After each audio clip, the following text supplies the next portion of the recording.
Hello, hello, and hello. I am the S.O.C.K, aka I should have thought about this. Lord Bilbo Swaggins, and we are back with the 11th session of Death's End. Before we get into our recap, I'm going to continue this new thing for my campaigns where I'll ask the players one fun fact about their character at the beginning of some sessions. So we'll start with Uzi. What's one fun fact about your character? He has an unnatural fear of mimes. An unnatural fear of mimes. Yeah, very unnatural. He doesn't know why. They're unsettling. That's funny. Next up, Azumi. What's one fun fact about your character? So, okay, I had this literally a moment ago. So, Izumi is a very big fan of anything classical music-wise. A little bit cultured. Next up, last but not least, Gabrilla. What's one fun fact about your character? No, as we all know, Gabriella hates baths, but the first time she enjoyed the bath was with Izumi because then she realized it's the company and the safe place that makes her enjoy baths, and she just doesn't feel safe wherever else she took a bath. Yeah, so essentially like that, she would only do it when she feels safe. It's like a vulnerability sort of thing. That makes sense. Yeah. Cool. Give me 1 second. I don't know. I had to refresh my page, so I'm just waiting for the thing to pull up. Well, as you do that, just a slight update on a few things. Because this would have happened at the very end of the, I believe, bonus part of the session. I do not know where you intend to put it. But, Izumi got her the silver cloth that we obtained a little after the zombie fiasco. It is now a cloak that she wears fairly regularly. Yeah, I'm definitely gonna get into that because some people are gonna have some reactions to your drip. So let me see real quick. Gabriella, the hand cloth, like the hand wrapping Gabriella has. Yeah. She's been wearing it constantly also.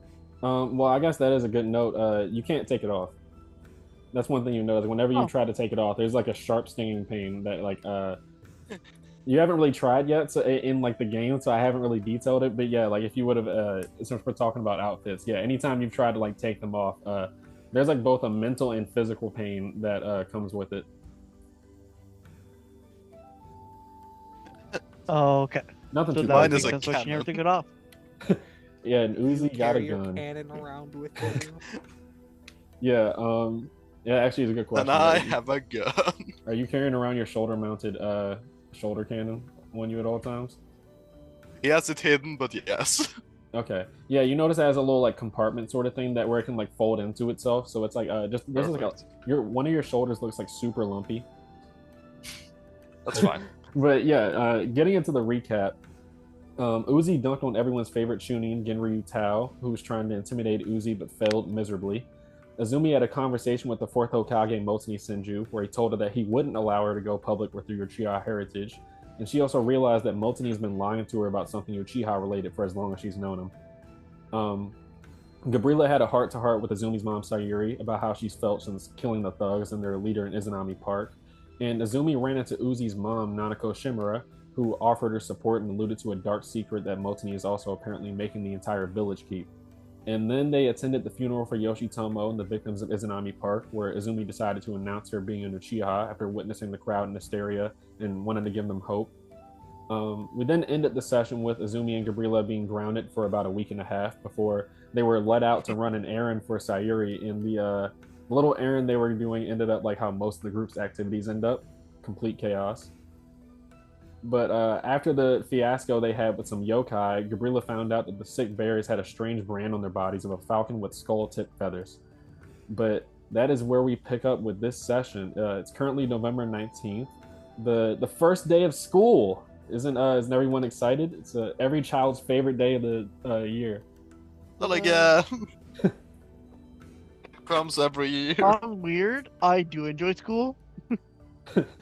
What in real life or the Gabrilla does not. Okay, yeah, I was about to say. That would be I surprising. don't know. I've been working for a while now. I prefer that. Yeah. So Azumi and Gabrilla, like I said, yes, November 19th. A little bit of a cool day, kind of like the in between. It's been getting a lot colder since it's getting into winter and closer to December and stuff. There's still some leaves on the ground, but like I said, I've even like the colors have kind of faded into obscurity, and now all of them are kind of just brown, cracked leaves as you're walking across like the crunchy ground, and everything is the leaves beneath your feet. Um, Let me see something real quick. Azumi and Gabrilla, I'm going to need a DC 13 intelligence check as you turn in your notebooks that Azumi's mom Sayuri made you write down all the words of the dictionary onto while you were grounded. History, you said? Yeah. No, not history. DC 13 intelligence check. Oh, intelligence. Yeah. Yeah, That one. That one, baby. Oh no, you're fucked. I swear to God, if the dumb one wins, you probably will. DC 13. Oh my God.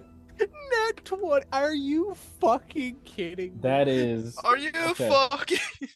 All right. So Okay, I'll that's address. a will of fire.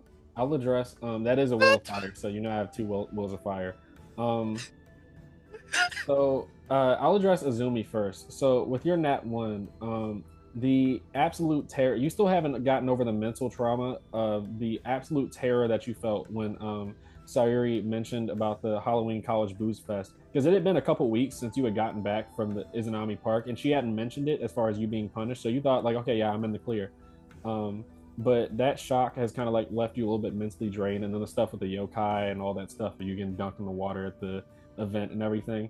All that has kind of like weighed you down mentally. So as Sayuri has been standing over your shoulder with a cold glare that chills your heart, you're just extremely mentally tired this morning. As it was hard for you to concentrate, so she was making sure you were constantly writing the words and definitions down. So you're going through it a little bit, but for Gabrilla with a nat 20, you're a little bit tired, but it actually ended up helping you focus a little bit. Like you said last session with the punishment, it like got you mentally sharp. Like Gabrilla never really had to like challenge herself mentally most of the time. So this is like a new thing for you. As you're writing down the words and definitions in the dictionary, your handwriting actually gets like a lot better. And Sayuri is trying to make sure it's a punishment, so she keeps giving you more and more stuff to do, but it actually ends up helping. So she just gives up. Regardless, Not just that, she's also enjoying like the free meals and shit. yeah. Regardless, you guys come out of the experience learning not to go to college booze parties. Sayuri puts a genjutsu over her face and walks you both to the academy. And as you get there, she smiles at both of you and kneels down to eye level with you two and says, "You all have your pepper spray, right?" Gabrilla shows pepper spray, puts it in pocket, and then shows her muscles. And she looks at you, Azumi, to make sure you have yours. I assume Izumi at this point not wanting to be on her mother's bad side would take out the pepper spray. Yeah, you just have heavy bags under your eyes. But yeah, it's yeah, she just goes down the line. She's like, and your bear spray, you have your water canteens, right? And your sunscreen. If it gets sunny out, you have to apply it quickly. Remember, dab, don't lather. Dab, don't lather. Like this, right? And she like dabs in like a really awkward way. Oh, wait, let me switch you guys over to the courtyard map as you guys get to the academy courtyard. Hold up. Say bear spray? Yeah. Yeah, I'm marking that on my notes. Move. I will use Possesses these items in bear the future. I will use these items in the future. I promise you that. All right. Pepper spray, bear spray. Yeah, but yeah, as she says, "Dab, don't lather" when talking Wait, if about. I still have. Oh no. As she says, dab, don't lather when talking about the sunscreen. She's like dabbing in like a really awkward way, and she as she says that, and you see like there's other students and other people looking at you guys at the front of the courtyard. Gabrilla's enjoying this. I'm not gonna lie. She's enjoying this love and affection. Zumia's anime sweat drop as she is just not along with her mother. But I would say at that point, Uzi, that's when you get to the let me see.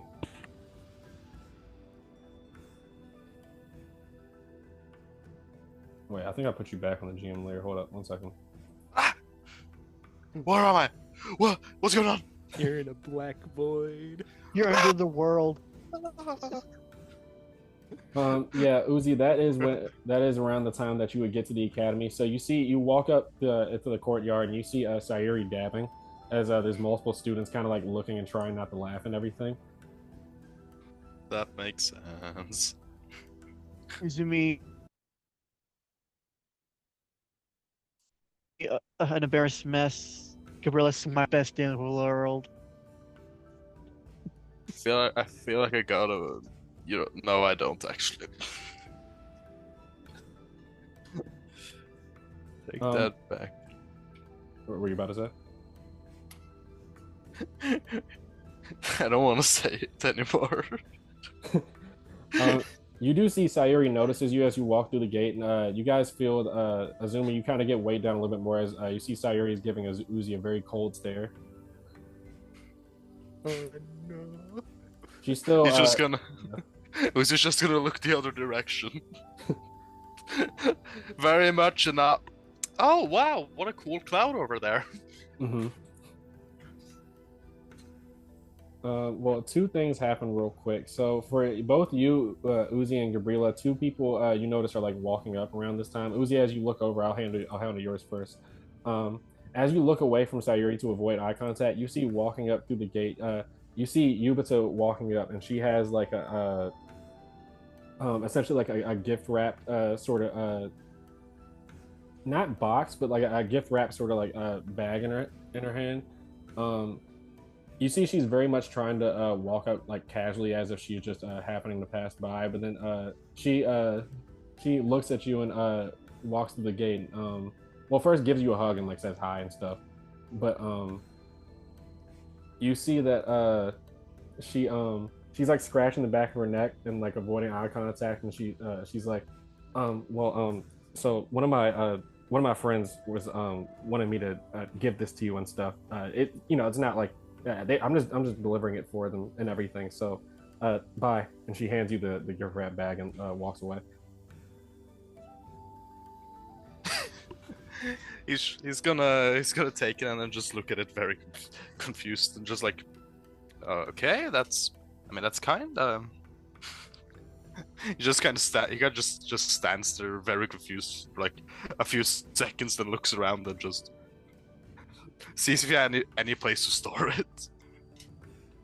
It's not really anything you could like put in your pocket or anything like that. It's a very nicely wrapped. It feels like it's like clothes in there just from the way that you're holding the gift wrap and everything. It's like it kind of like Aburame style like not architecture but like art that they usually do from like Aburame artists and everything. It has various like not cartoon bugs but kind of like artistically drawn bugs like on the gift wrapping like paper and stuff, and it has like a little bow kind of tied up to look like a fly almost with like little wings.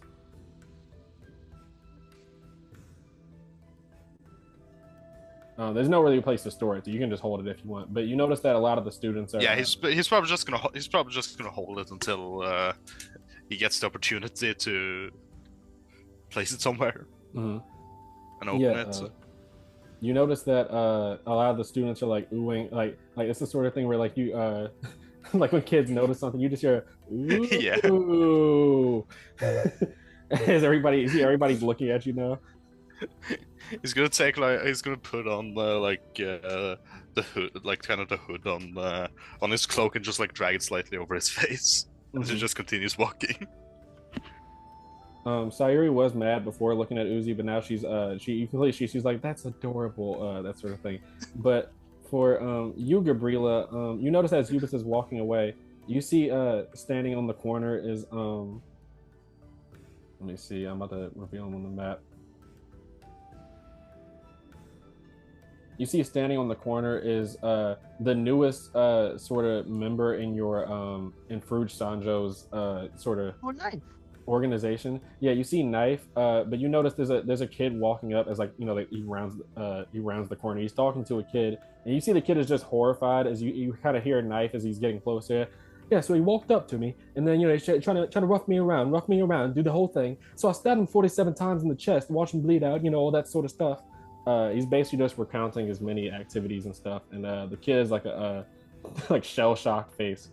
But you see Knife kind of like gesture towards you and ask you to like talk to him on the side real quick. She's gonna go talk to him.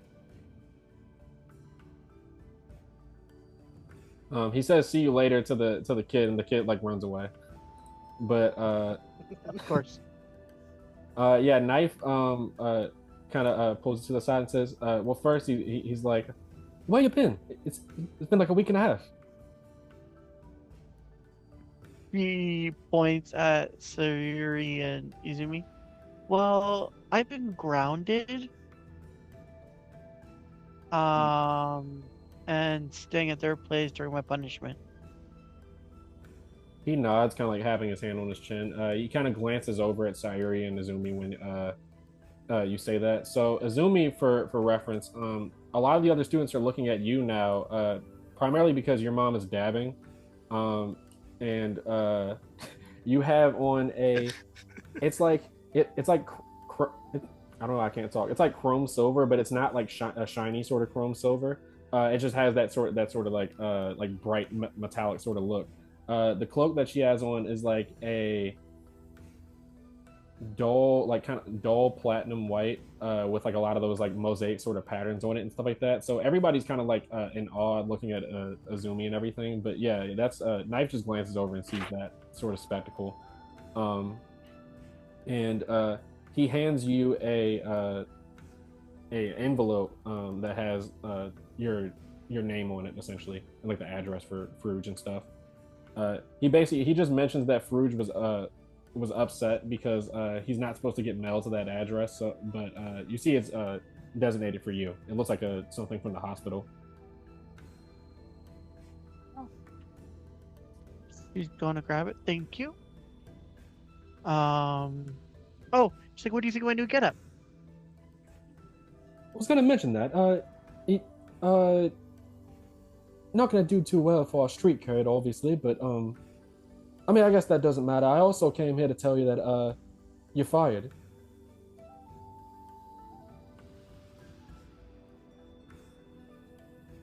Just delivering the message. She's gonna take a deep breath. Fired from what? Oh well, from the organization, the Fruge Sanjo family. Apparently, El Kira came in a little bit of a tizzy, kind of throwing stuff around, kind of rough Fruge up a little bit. Some screaming about something about making a monster, something along the lines of that. Yeah, I don't know. He, all that I know is that El Kira said that, essentially he's saying that El Kira said that you're not like allowed around there anymore. So Fruge didn't have any problems because he doesn't like kids. So he basically just essentially cut ties with you and stuff after whatever El Kira was upset about. He's gonna go. Oh, okay. Okay. Well, thank you for telling me. He nods, and then you see he has a little bit of a worried look on his face, but he just kind of like brushes to the side and gives you a pat on the back and tells you to chin up and walks off. She's going to head back to Sayuri and say, I am now homeless and jobless. But she's going to seem calm.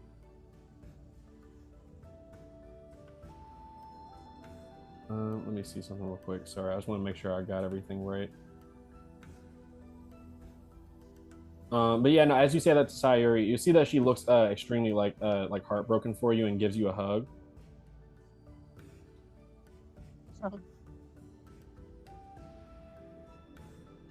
But yeah, that long story short, you guys end up hearing the bell ring for school that indicates people can start walking in and stuff.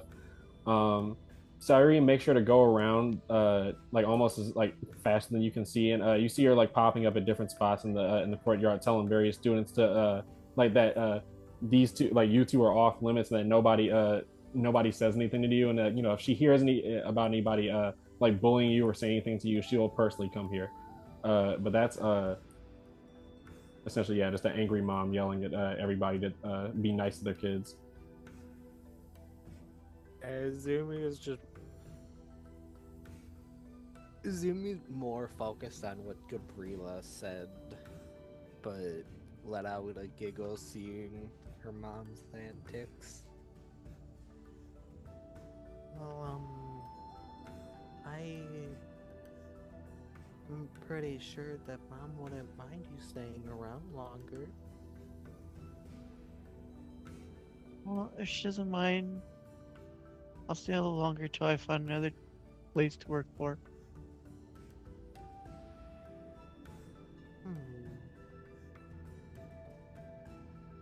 We'll see what we can do, but for right now, we don't need to worry about it.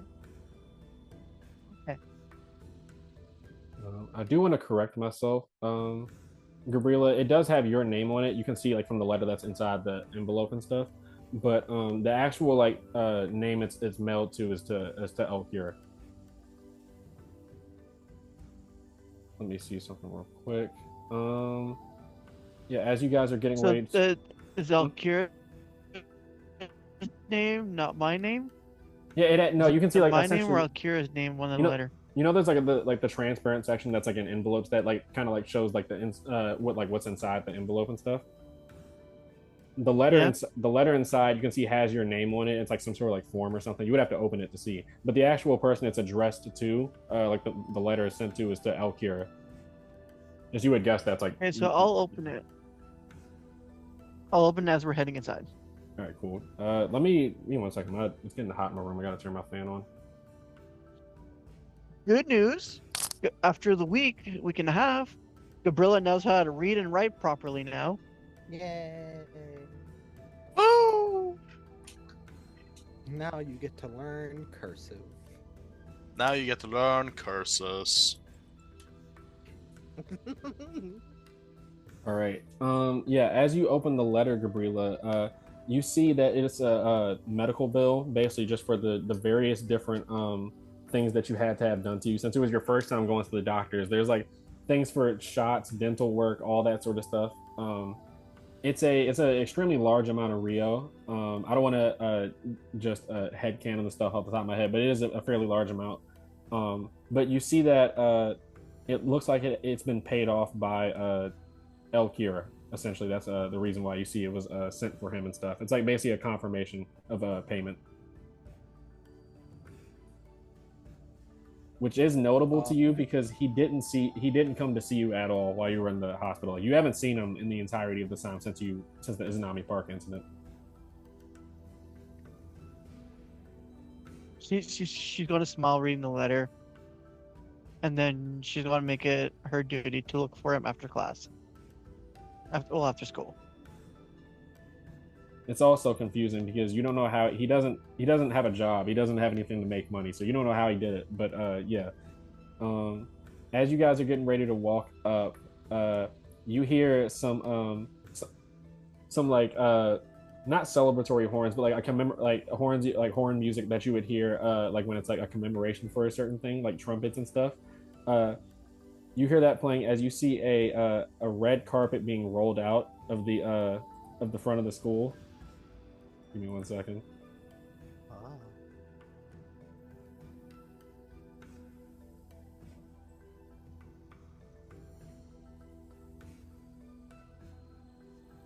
Oh my god, it's Stewie. You see a a red carpet being rolled out along the ground as like the kind of commemoration music is playing and stuff, and you see the principal who you guys would be both teachers you'll be familiar with, but the first one you see walking out. He's like a little bit of a average height sort of man, around like 5'9", 5'10". balding a little bit, but it still has like a little bit of a voluptuous, like kind of like long hair that goes down to his shoulders. I have to like find art for it. But he has like essentially like mutton chops, like that type of beard, a little bit of a stately sort of look, as he has a monocle in one eye. Uh, principal boat muncher, no relation, as he usually says.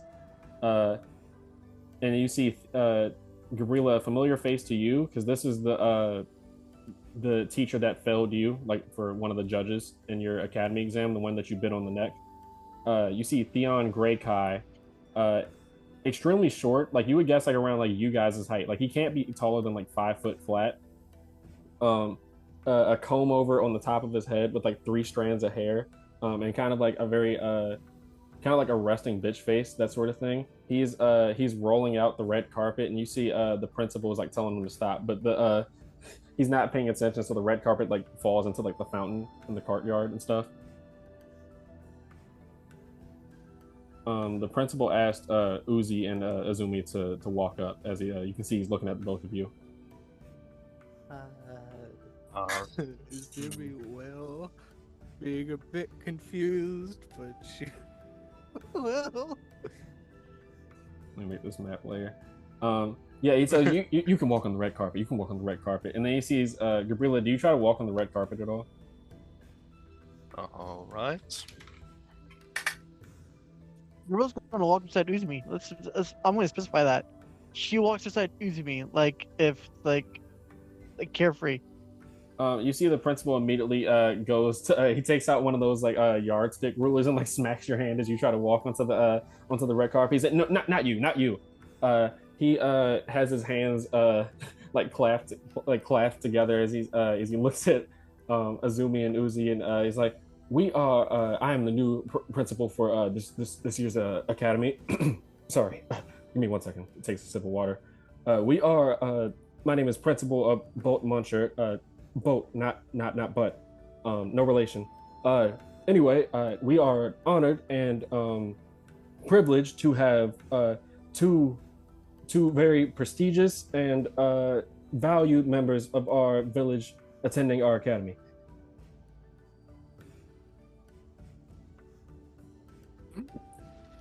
Thank you. He goes to give you a handshake. He's gonna take his hand. He's gonna take his hand and give him a firm handshake. Very He's sweaty. confused. Oh, okay. Very sweaty handshake. Okay. Okay.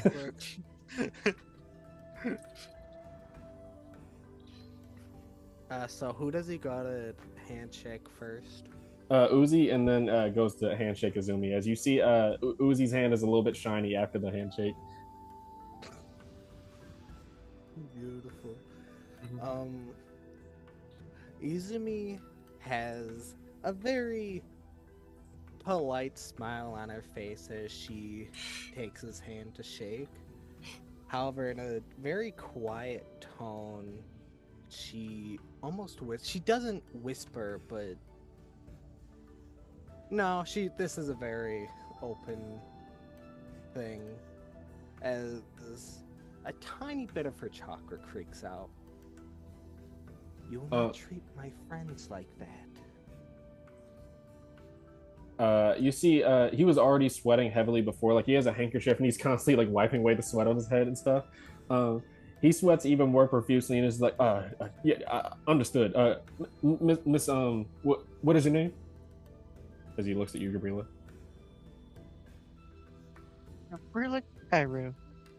She smiles, giving her now very beautiful smile. Before it was very evilish. She's getting a very cutesy, beautiful smile. You see, he gestures for you to get on the carpet. My apologies. I didn't realize that you were. When I did, I can see by your very obvious regality and very obvious close ties with our proud clan heir that we are ushering into the next era of peace. Oh. He gives, like, his eyes widen a bit as he realizes why he's being so formal. Oh. A couple of the students are looking at you guys a little bit distasteful, like watching somebody literally get like red carpet treatment. But yeah, he gives a handshake to you. Goes to give a handshake to you, Gabrilla. Literally.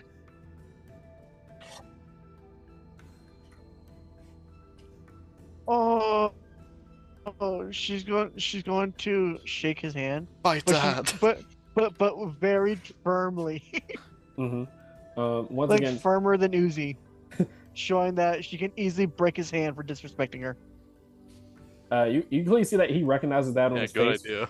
Yeah, same thing. Super sweaty handshake. He shakes you guys' hands for like way too long, and it's like with both hands on like one of your hands, as he's like is like very aggressively up like up and down handshake.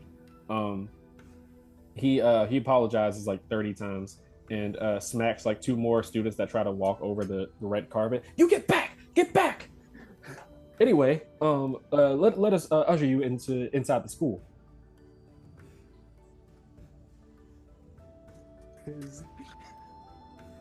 Izumi more cared about the fact that he did that to Gabrilla, but seeing that, she just internally just lets out a sigh, seeing what the fallout of this is going to be.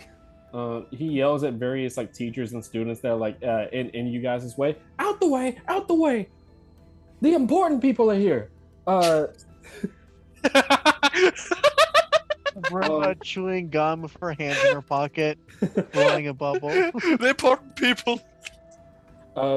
Theon is giving you a heavy side eye, Gabrilla, as you see as you walk by him. You see Goss.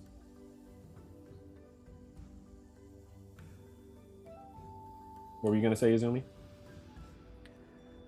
As he's like yelling at people to get out the way, she just like gently taps his shoulder. I appreciate the gesture, but there's no need to yell at the others to get out the way. We are all here for the same reason. No, absolutely. Clan Eris, Miss Clan Eris. Before you get to class, a couple of the students over our break decided to make a commemoration for you and Uzi, you Uzi and Gabrilla's royal countenance. And you see it's a very decorative. It's like a shelf with like various. It has like. There's no pictures of you, Izumi, so he had to. You essentially see he like cut out like you guys' last like yearbook photo essentially, and like put it on various like historical pictures that commemorate like the history of the school and everything. And you see he's also plastered his face onto the picture as well over like the founder and stuff. And yeah, it's just various like Sleazeback. it's various paraphernalia and like kind of like pictures that are dedicated to you guys. It's an entire shelf in the hallway. And Theon kind of whispers under his breath. He's like, "You actually made it yourself, but whatever." Yeah. Zumi's just thinking to herself, "Is this what Yoshitama went through?" Having not thought about what his social life normally would have been outside of, their classes and their private times. Yeah, it's various people. Uzi, you would be kind of used to it, just because the Shimmer clan is a clan of very famous politicians. But the thing is that like middle school, yeah, middle school age, like people aren't really as interested in like politicians and stuff. But either way, you still get people that are like looking at you a lot because your family is like very famous. So you're used to this. But yeah, Zuma, you notice people whispering and stuff. Gabrilla, you also notice that as well. People are whispering, but you can guess not for the same reason as Azumi. Exactly the same reason. I don't know what Theon's the one that made me fail last time, right? Yeah, he's very much giving you the side eye, and you hear him whispering under his breath like you're still an animal.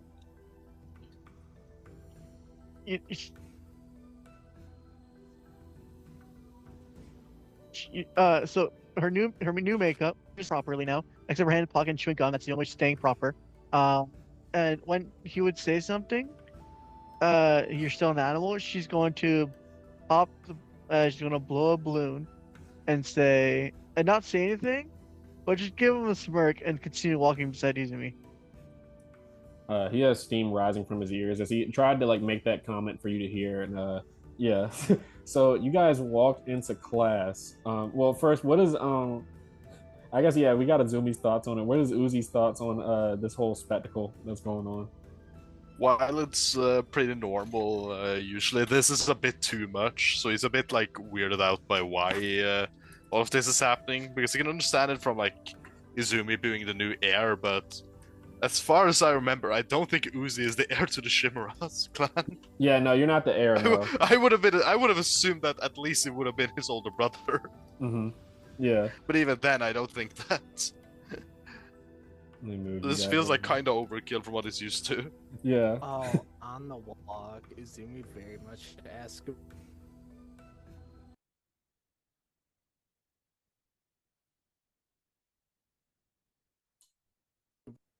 Gabrilla to stay with her today. Wait, Easy start to over. see past, like, You said on the walk So- where it lagged out for me. yeah. So like, a little before we get to the class, Izumi asked Gabrilla to just stay with her for the day, just because beyond the trying to maintain a polite smile, it would be fairly easy for Gabrilla to see that Izumi is not really comfortable or know how she should act in this situation.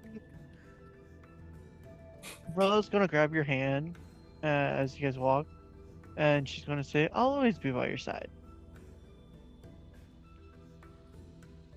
Thank you. I'll say, Uzi, as you're getting ready to walk into class, well, first, Principal Boat Muncher, he lets you guys know that if you need anything and absolutely anything, just let let any of the teachers know, and you will have the entire staff ready to help you out. And he walks off.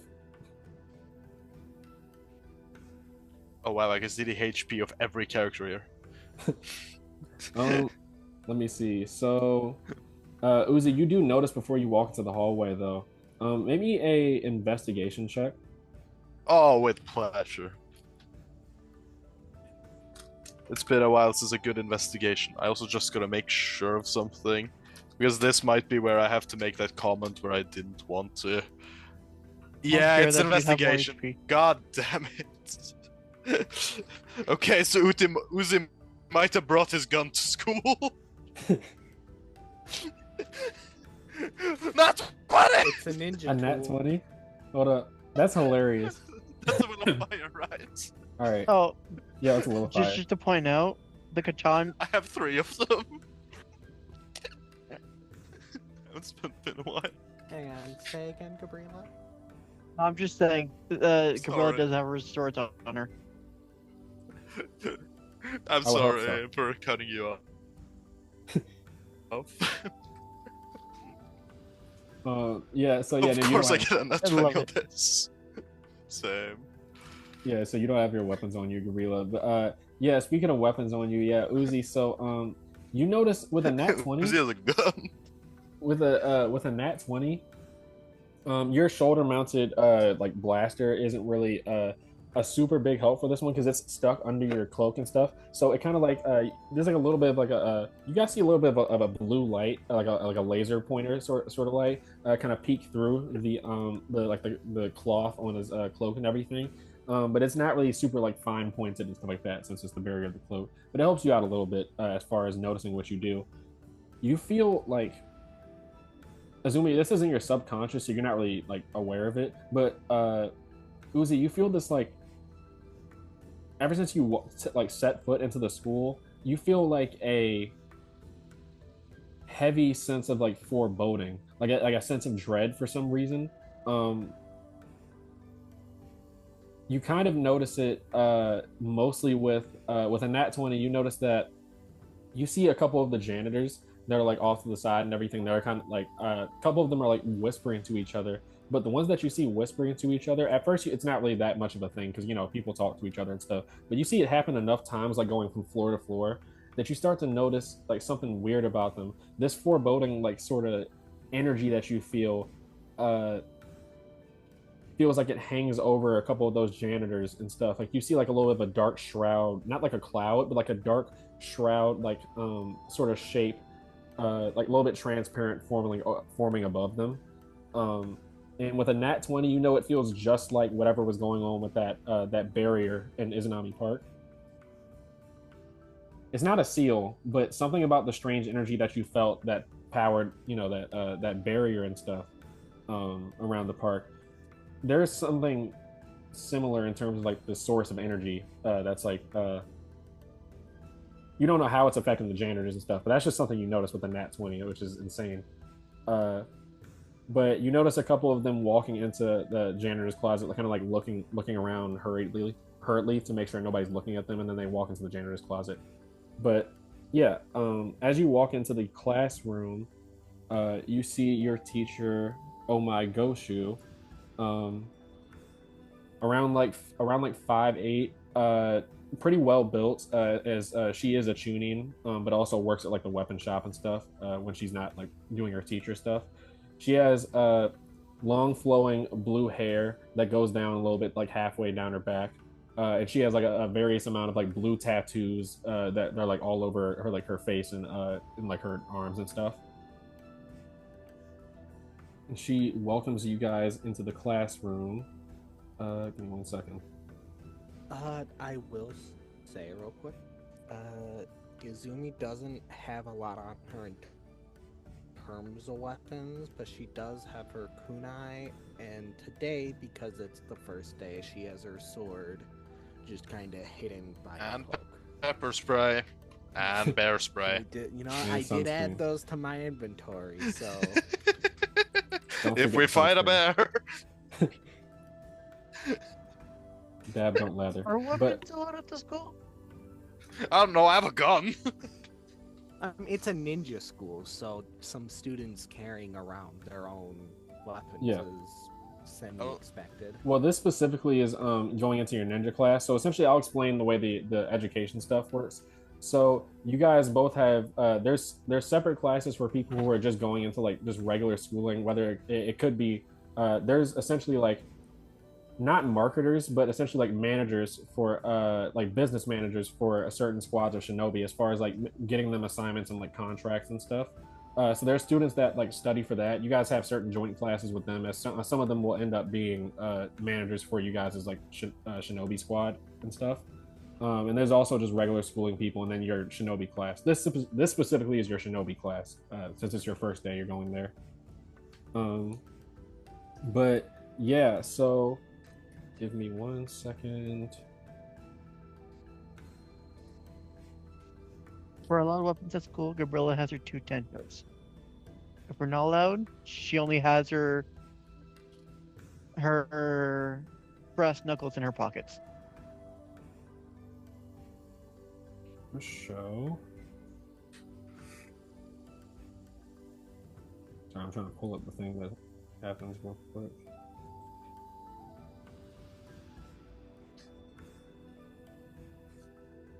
All right, yeah. So Oh My Goshu announces that she will be your shinobi teacher for the year, and I'm gonna need this is gonna be the first of essentially what I'm gonna be calling school checks. I'm still working on like the system and everything, but essentially you guys are gonna get downtime at the end of once you guys is like school year ends and stuff.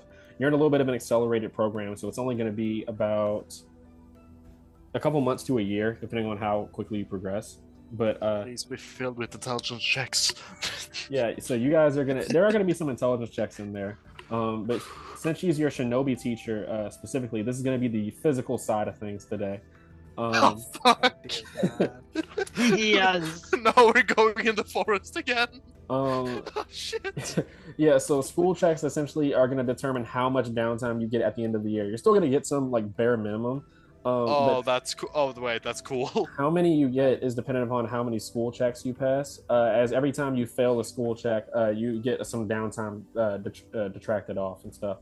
I don't want to give specific numbers yet because I'm still working it out to make sure it's still worth it for everybody. But that system is really cool. That's the system we're gonna have here. So I'm gonna need 3 athletics checks from everybody. as you guys Please. get into class, and No! she tells you to she tells you all of you to drop into a push-up stance immediately as soon as class starts. Oh, fuck, I'm gonna die. Okay, Gabrilla, you have fun. Athletic? 3. I see no Okay, way I I'm gonna can put it like get this. You need to Alright. you need to pass at least 2 of them. However, you can use wills of fire and stuff like that if you want. Do we get to know the DC?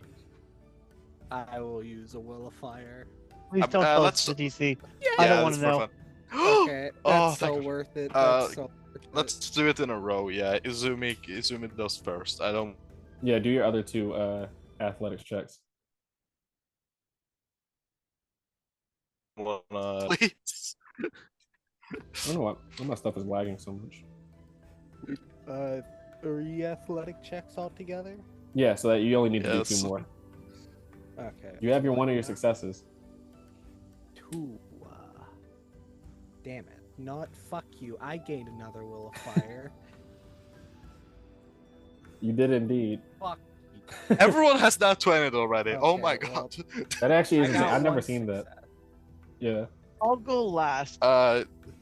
Yeah, I was going to say Gabrilla should go last because she's the best at this. Yeah, 5, 4. Okay, let me see, how many wills of fire do I have? Right, 3. Can I use a will of fire on the second one? Yeah, you can use it on any of the ones that it's just before I say whether it succeeds. That's why I stopped. Okay, okay. 50. I'm gonna stick with that. Yeah, I'm not gonna use the third one. Let me actually write this down. 18 and 15. Oh, 5, That's, 18, 15. who knows? Maybe the nat 20 will give me 2 successes. So a 4, 18, and a 15. A 5, an 18, and a 15. And what were yours, Azumi's? Nat 20, 5, and 4. And Gabrilla, go ahead and make your athletics checks. 25, 27. Oh. Yeah. It's not 25, but it's close enough. 14, Man, I rolled low. 19. Shut the fuck up. Wait a minute. Let me actually check something. Check your wild child stuff. I think you have. Don't you have advantage on athletics checks for maintaining balance? I have advantage in general when it comes to athletic checks. Wait? Okay, I know that's not it. That's not it. It's not advantage on all athletics checks. It's I know it's when I travel through. It's when what is it called? I no longer have the thing because you haven't sent it to me in the new chat in my new Discord. So I can't read it again. Ooh, But it's shame. when it comes to wilderness itself, I know when it comes to wilderness, I have advantage. oh, what do you need the document for wild child? Yeah. It's in his sock. Okay, I can send that to you. Let's go. Have you not checked the sock? Advantage Let me on check the sock. He has a document for this. advantage on Does he? athletics and Yeah, acrobatics. I can send you it. Where? I have it. I do have a. Is it let in me the s- Is there a link in the server for it? I'll DM you it so that you have it. Okay. Alright. You just have to find the wild child one. There you go. That's that has all of his custom clans, including wild child. Appreciate you, Uzi.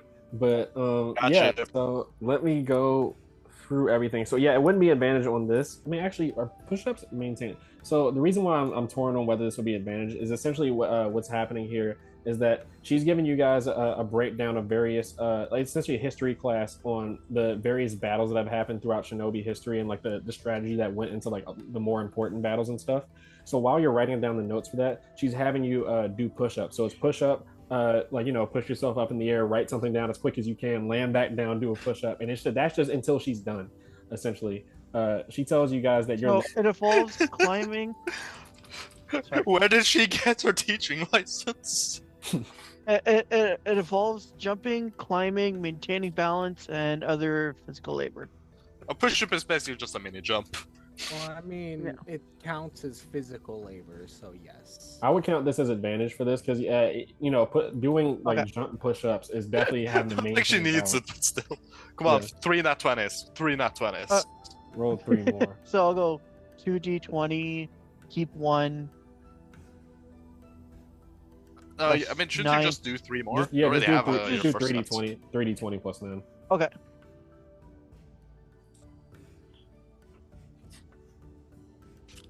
One of them got better.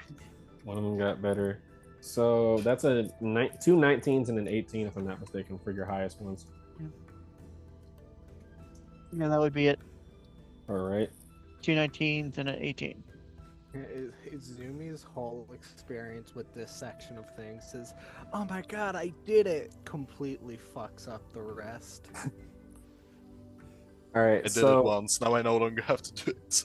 Unless the DC is lower than I think it is. so the DC was 15. Oh, yes, let's go. So Uzi, you succeeded. You succeeded at least two. Barely. I'll go down the line for what I have here on my notes. So yeah, Uzi, to start off, you got a 4 at first. So as you're you're doing these push-ups at first, you're like falling on your face and stuff. And eventually you get a little bit of a stride though. Just barely and stuff. With an 18 and a 15, you close out pretty strong towards the end of the lesson. But your muscles are on fire. Your entire upper body's on fire from constantly writing and doing these push-ups and stuff. Omai gives you a congratulations and stuff. But she does tell you that when she was around your age, her father had her doing this on a regular basis. Gabrilla, you see that she's the most impressed with you as 2 19s and an 18. This is pretty natural for you. This isn't really all that different from having to constantly leap from tree to tree. Like you have to like support your weight and stuff. So doing something else in that time span isn't really that hard for you. So yeah, you're just writing down, especially with your ability to write from Sayuri's quote unquote like punishment. This is pretty easy breeze for you. Azumi, you start off super hot. Like you're like lightning speed, making everybody look at you as you write down all the notes and battle strategies and stuff. But it's like that situation of like when you start off a workout and you like use up all your energy way too quickly. You start off hot, but you peter out quick. It gets bad towards the end. Like you have to like hold back tears by the end of class and everything, as she doesn't let you stop doing these push-ups. You just basically have to catch up on your notes. So by the end of your first day of class, you are or getting into like lunch and everything. You're barely able to move from being mentally tired from the punishment, and then physically tired from class. Yeah. Just accepts it. Yeah. Yeah. There's nothing else to say, but yeah. Yeah, I guess there is nothing else to say. You're right. This is the point where I'll ask before you guys get to the part where I'll have you guys go to lunch and everything.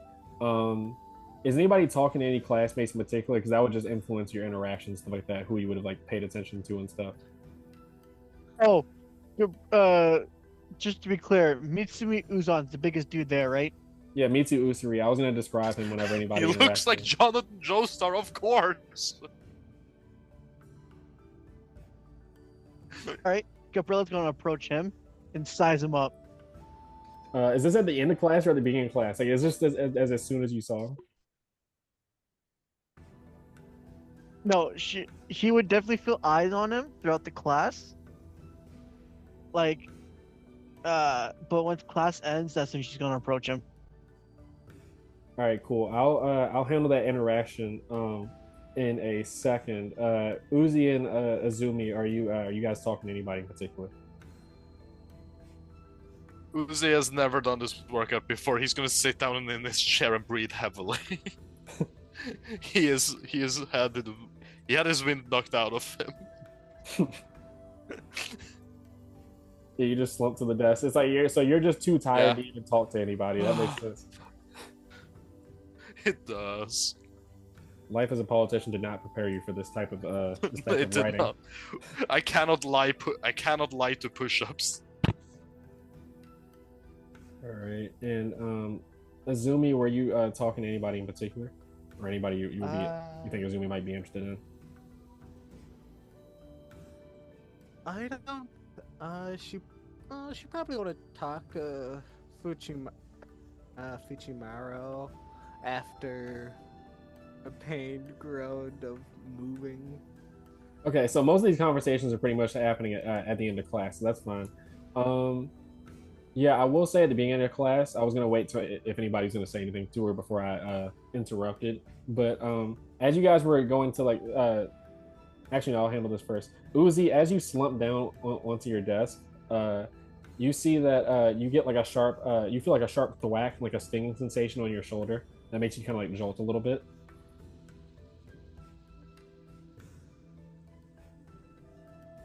Yeah. Sorry, could you repeat that?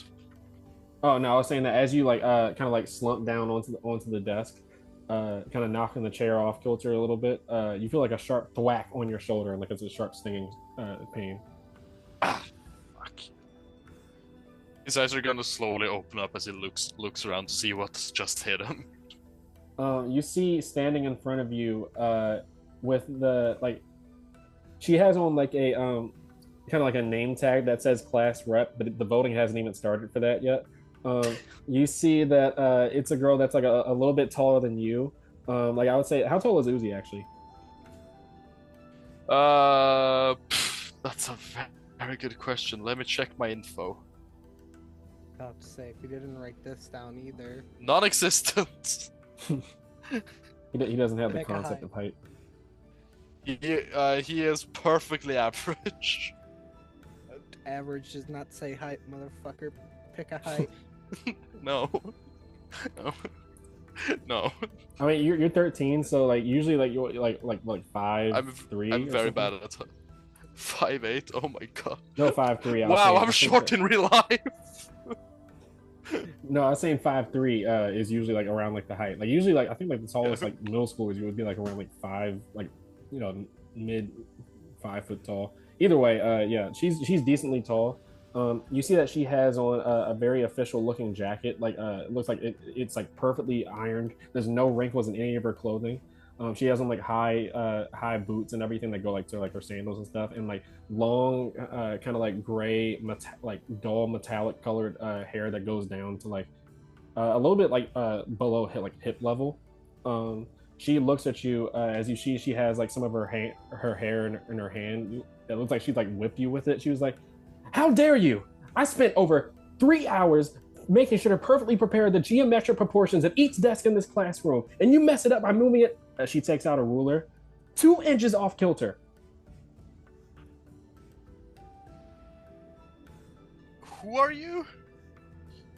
My name is Hatasha Jizo, the class rep of this class. First of all, ow. Second of all, I don't know who you are. Third of all, voting hasn't happened yet. First of all, the voting did happen. I said it. I'm the most qualified, so I should be class rep. That is besides the point. You have knocked this desk off kilter and therefore ruined our chances at academic success. How would you own up to this? I'm gonna Okay, be class leader in spite. As it feels like a surge of energy entirely made out of spite. As he just kind of like he kind of like sits up with a kind of like a sharp pain in his guts as he's still not fully recovered. As you see that she gets like an anime sort of like anger like vein that pops up on her forehead, and she starts arguing with Uzi about like telling him to get up so she can properly organize the desk. She complains that she has to like reorganize everything now to make sure it's properly spaced. But yeah, that goes up to you, Gabrilla. Gabrilla, you walk up to Mitsu Usuri. He is let me get this right. He is 6'3". You would guess easily like at least like 220 or something like that pounds, full muscle. um, as he has a like a kind of like a trying to think what is it called? What's the jacket that like jocks wear? A Letterman's jacket. That's what it is. Yeah, yeah. Jersey? Yeah, no, he has on like a Letterman's jacket and everything with like the logo for like the school and stuff. Um, and like long, kind of like brown hair that goes down to his shoulders. And you see he's not tired at all after this sort of thing. Did you say 6'3"? Yeah. Gabrilla as a kid is only 4'3". He's straight up 2 feet taller than her. Yeah, you see he's taking up like it's very awkward. It's like that situation where like you're in like a very small car, so you have to like kind of like shrink up, but he's trying not to bump the other desks whenever he moves around, so he just has to like shrink his shoulders in. She's going to look at him and like she no longer looks as menacing as she used to. Like before, she looked like a ruffian. Before, she looked like a troublemaker. But now she's all nice. She dresses nicer and looks pretty, but her attitude hasn't fully changed yet. So she's gonna look up at him with her now pretty face and hair with a glare of trying to intimidate him. You see he has like looking at him is like looking at the human equivalent of a golden retriever as he looks at you with like a smile on his face. Hey man, what's up? You don't look tired at all, dude. That fucking rocks, bro. That was the funnest lesson I ever had in my fucking life, dude. Oh my gosh, who speaks up to tell him to stop cussing? No, my bad. Fuck. Waiting for the teacher to throw something at him. She's looking at him with a glare. She when he starts acting like a golden retriever, she just kind of like her intimidation pose like softens and goes into like a what kind of face. He's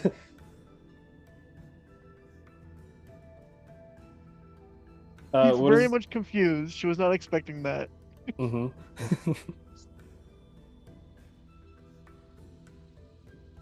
Well, he's just looking at you like, what do you? It's like the sort of situation you really wanted to go over to fight him, but now you don't know what to do. Yeah, exactly.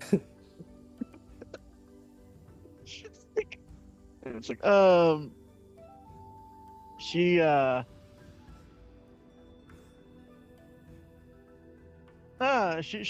like, she looks at him with confusion and begins walking away, trying to process what just happened. Mm-hmm. So she's gonna return back to, actually, when she's walking by, would she notice Nobusu? Yeah, you do see Nobisu in class. It was kind of a hectic thing, as you guys didn't even get a chance to sit down in your desk before you got your your first lesson with the push-ups and stuff. You see that she's currently snacking on some. She has some bags of like chips and like various snacks under her desk that she's like sneaking. Gabrilla is going to walk away from the golden retriever boy. All right, we'll see you around, man. Yeah, and go see Nobusu and say, "I remember you." Oh, hey. And then you see that she's like still eating, so she's like talking to you with her mouth full. What's your name again? I remember your face, but I don't remember your name. Nice to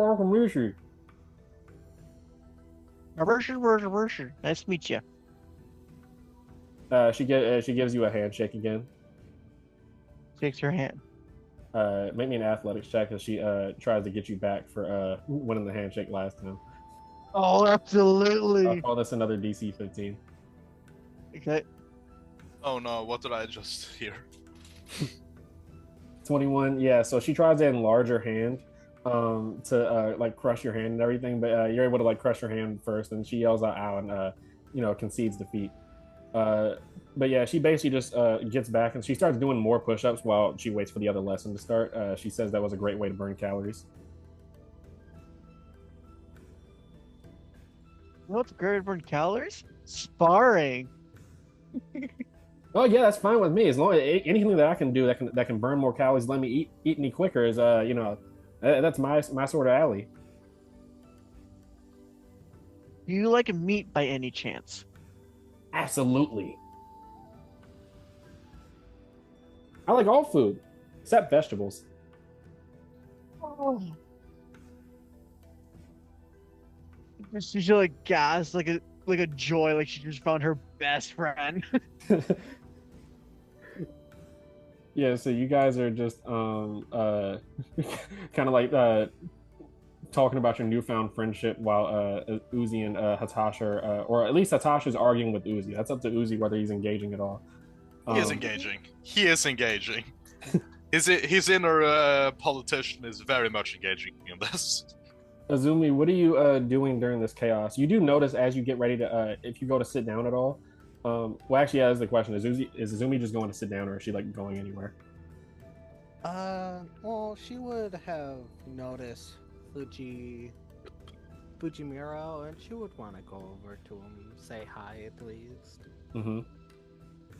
Very much in pain, as she is ignoring the stinging of wanting to cry. Mm-hmm. Yeah, you walk over to Fujimaru. You see he's sitting down in his desk. Same as before during the entire whole like lesson and stuff. He just had a blank face like he always does. Like you don't really you don't like you can almost swear that you don't see him breathing. Like you can barely see his like shoulders moving and stuff like that when he was doing the stuff. But yeah, he just looks at you. He doesn't really say anything. Hey, how's your last few weeks been? Fine. That's good to hear. I don't think I saw you before I was grounded for a while, but I'm glad to see you again. Sure.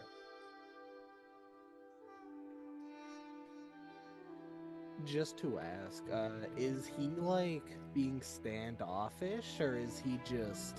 That's just how he is. Like he doesn't really. Oh yeah, no, yeah. just making sure if he's making it apparent of ew, I don't want to talk to you, Mhm. or if it was just how he would normally acted from the little that she's interacted with him before. Yeah, yeah, he's not being like mean or anything like that. He's just not really an expressive sort of guy. So, you keep trying to talk to him and everything. I guess if Izumi has anything else to say, he's not really like super like the most conversational person. But I did want to tell you, thank you for what you did. I mean, it's fun. I don't really care. It just know that I'm glad to try to return the favor, or just hang around if you ever want to. You see, he gets like uncomfortable at the prospect of like when you say you want to hang out and everything. Not like once again, like not in a mean way. You just see that maybe like you would guess that he's not he doesn't have the most like social comfortability, I guess. Yeah, but he nods and like very much in a way of like trying to like dismiss the conversation. I'm gonna go sit down for a minute. Again, nice to see you. As she is gonna just go back to where she was sitting, and she's just gonna be in pain for the while that she can sit down. Uzi, as you notice that sorry, I don't know why I can't think. Uzi, you notice as Azumi sits down, something about the way the light is in the room just kind of makes you notice it now. With Azumi and mostly Gabrilla, I would say. Uh, that same dark cloud that I described before, except it's like the heaviest above Gabrilla. It's like near the same like thickness, like that sort of like dark cloud, the same thickness as like the ones that was like over the janitor. But you do notice that Fujimaru, you can tell, is like looking at both Azumi and Gabrilla like intently. Like you can tell that he notices that as well. But you don't see like anybody else, like, you know, nobody else can apparently see it. It's like, you know, nobody said anything about it from what you can see.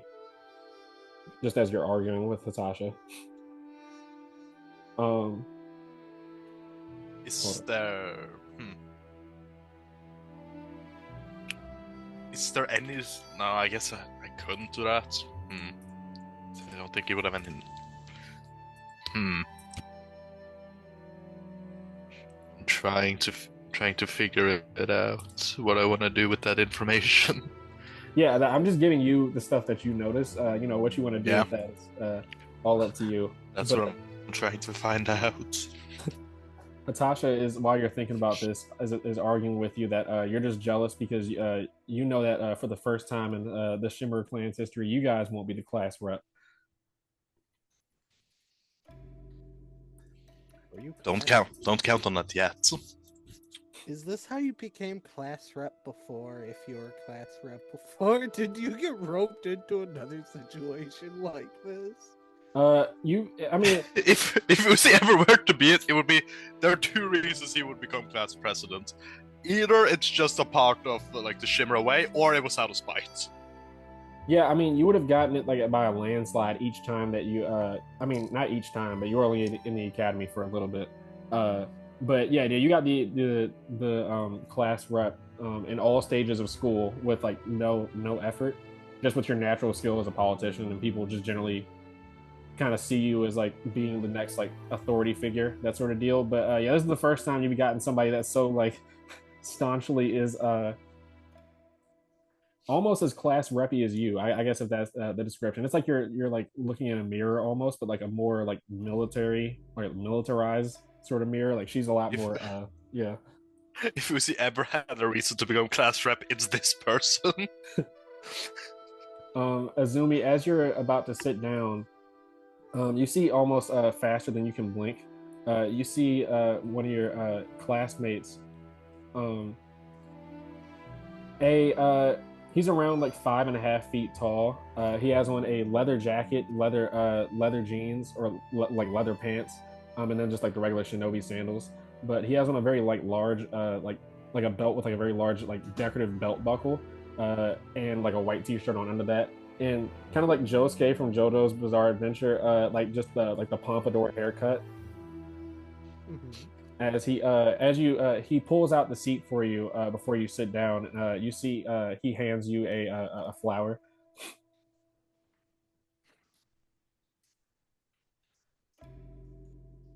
I'm gonna just roll something for Azumi real quick.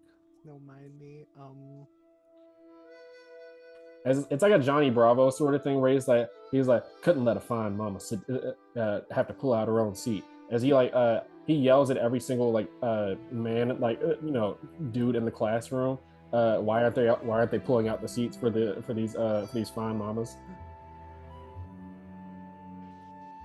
Out of characters, because this one keeps yelling at me.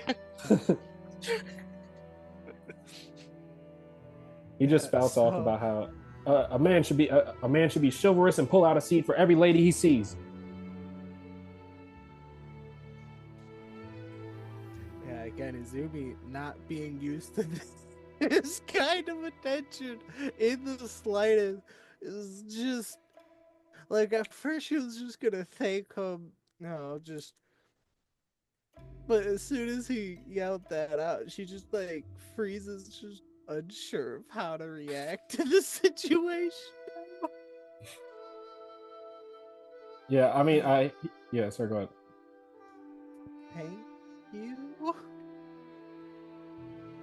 You can see he nods as it is in kind of like a flurry way, but you can tell that there's like maybe an insight check actually. I would say that for I'll probably let you and Uzi make it. What type of check? Insight. 21. 13. Perfectly mid. Um, with a 20, Uzi, you don't notice because Natasha's arguing with you right now, and she's basically just trying to like forcibly pull the desk back into formation since you won't get up.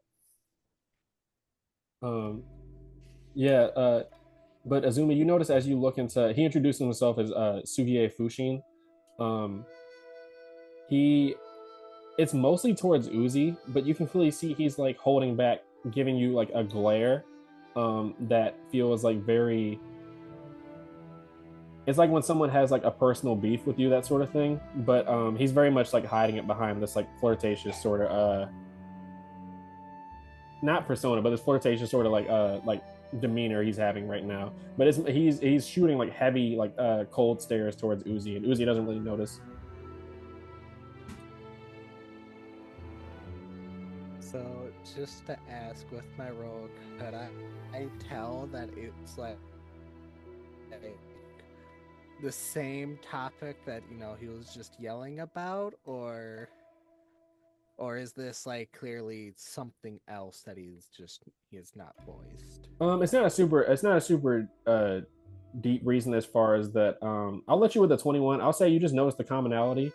Everybody that you can tell is like from some sort of like noble clan, including yourself. He very much has a sort of he's not a big fan. You know you didn't roll high enough for like a nat 20 to like be able to discern the exact reason why, but you can just tell that for he might not like nobles, but the reason why he pulled out your seat for you and stuff and went out off on that whole spout is that he just probably is like the type of guy is like very like a chivalrous sort of person. Yeah. After a moment of gaining her composure, she just shakes her head briefly. You didn't need to do that.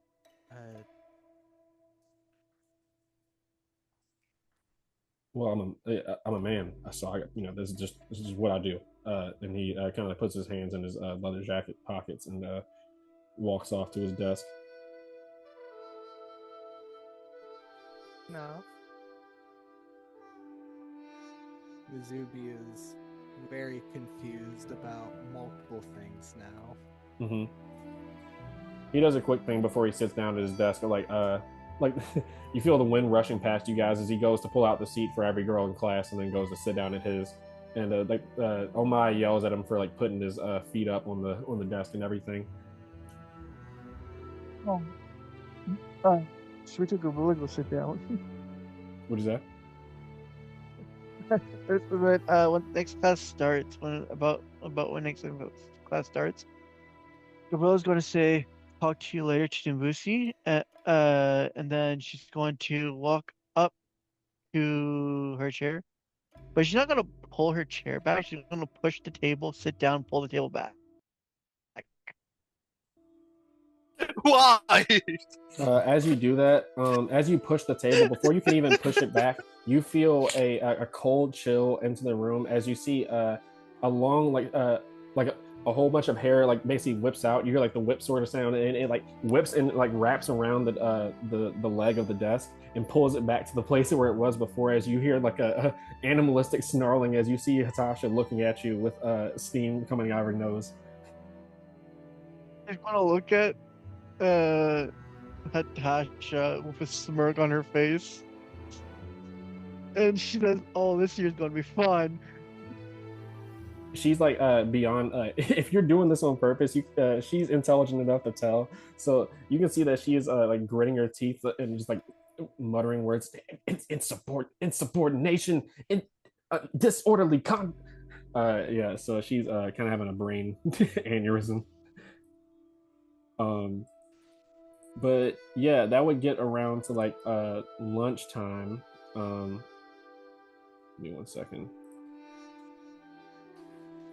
So pretty much the lunchtime is just like your downtime sort of stuff. If you wanted to have any sort of, I guess you guys kind of had the conversations you wanted to have, unless you wanted to say anything else. Izumi is very I wanna- much yes. a fall or staying by Gabrilla at this point. Just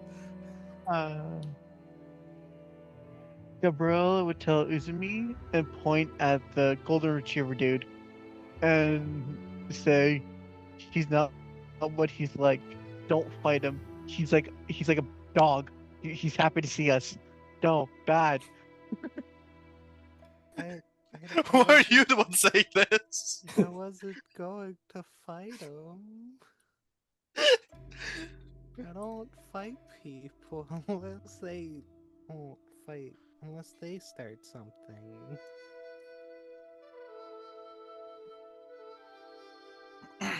We just Oh.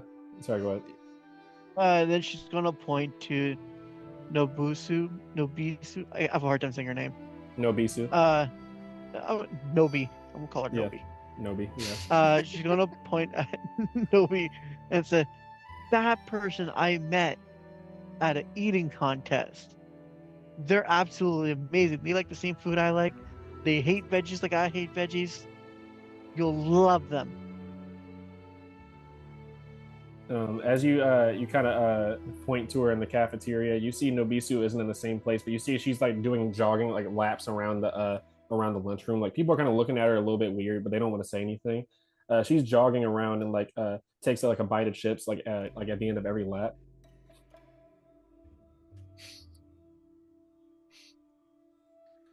Glad I met someone. You see Mitsu joins in, so it's just a giant dude, and then Nobisu are kind of doing laps around the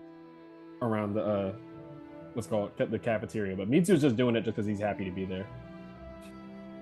Gabriella's gonna look at Izumi. Gabriella's gonna finish her food quick, then look at Izumi if she can join them. Need my permission. You can go. She smiles happily and joins in on the run. No, Gabriella's definitely going to join this year. Last year. So you join and you see that she gets a little bit of a competitive spark in her eyes and everything. You said, "We gotta burn those calories! Come on!" And Mitsu yells like, "Hell yeah!" And you guys start speeding up, running around the the cafeteria.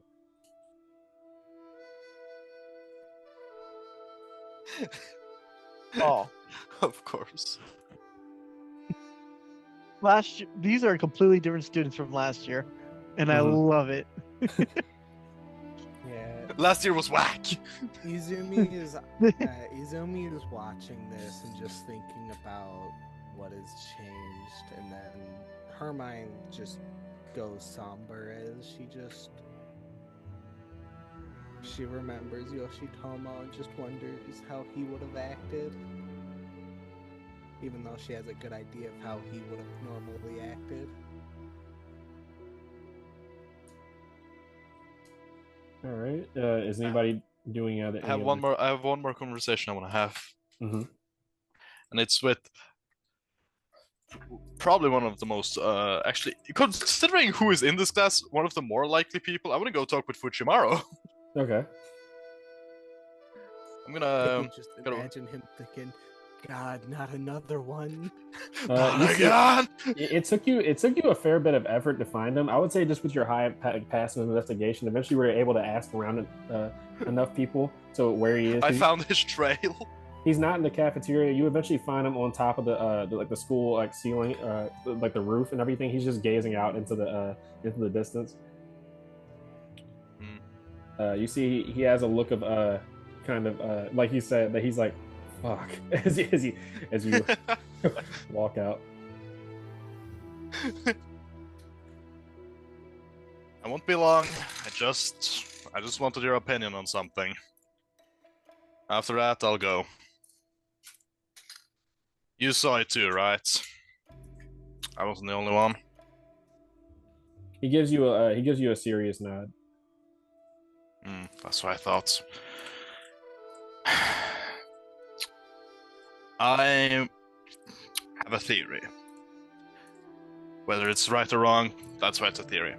I noticed something with the janitors at the start of the day.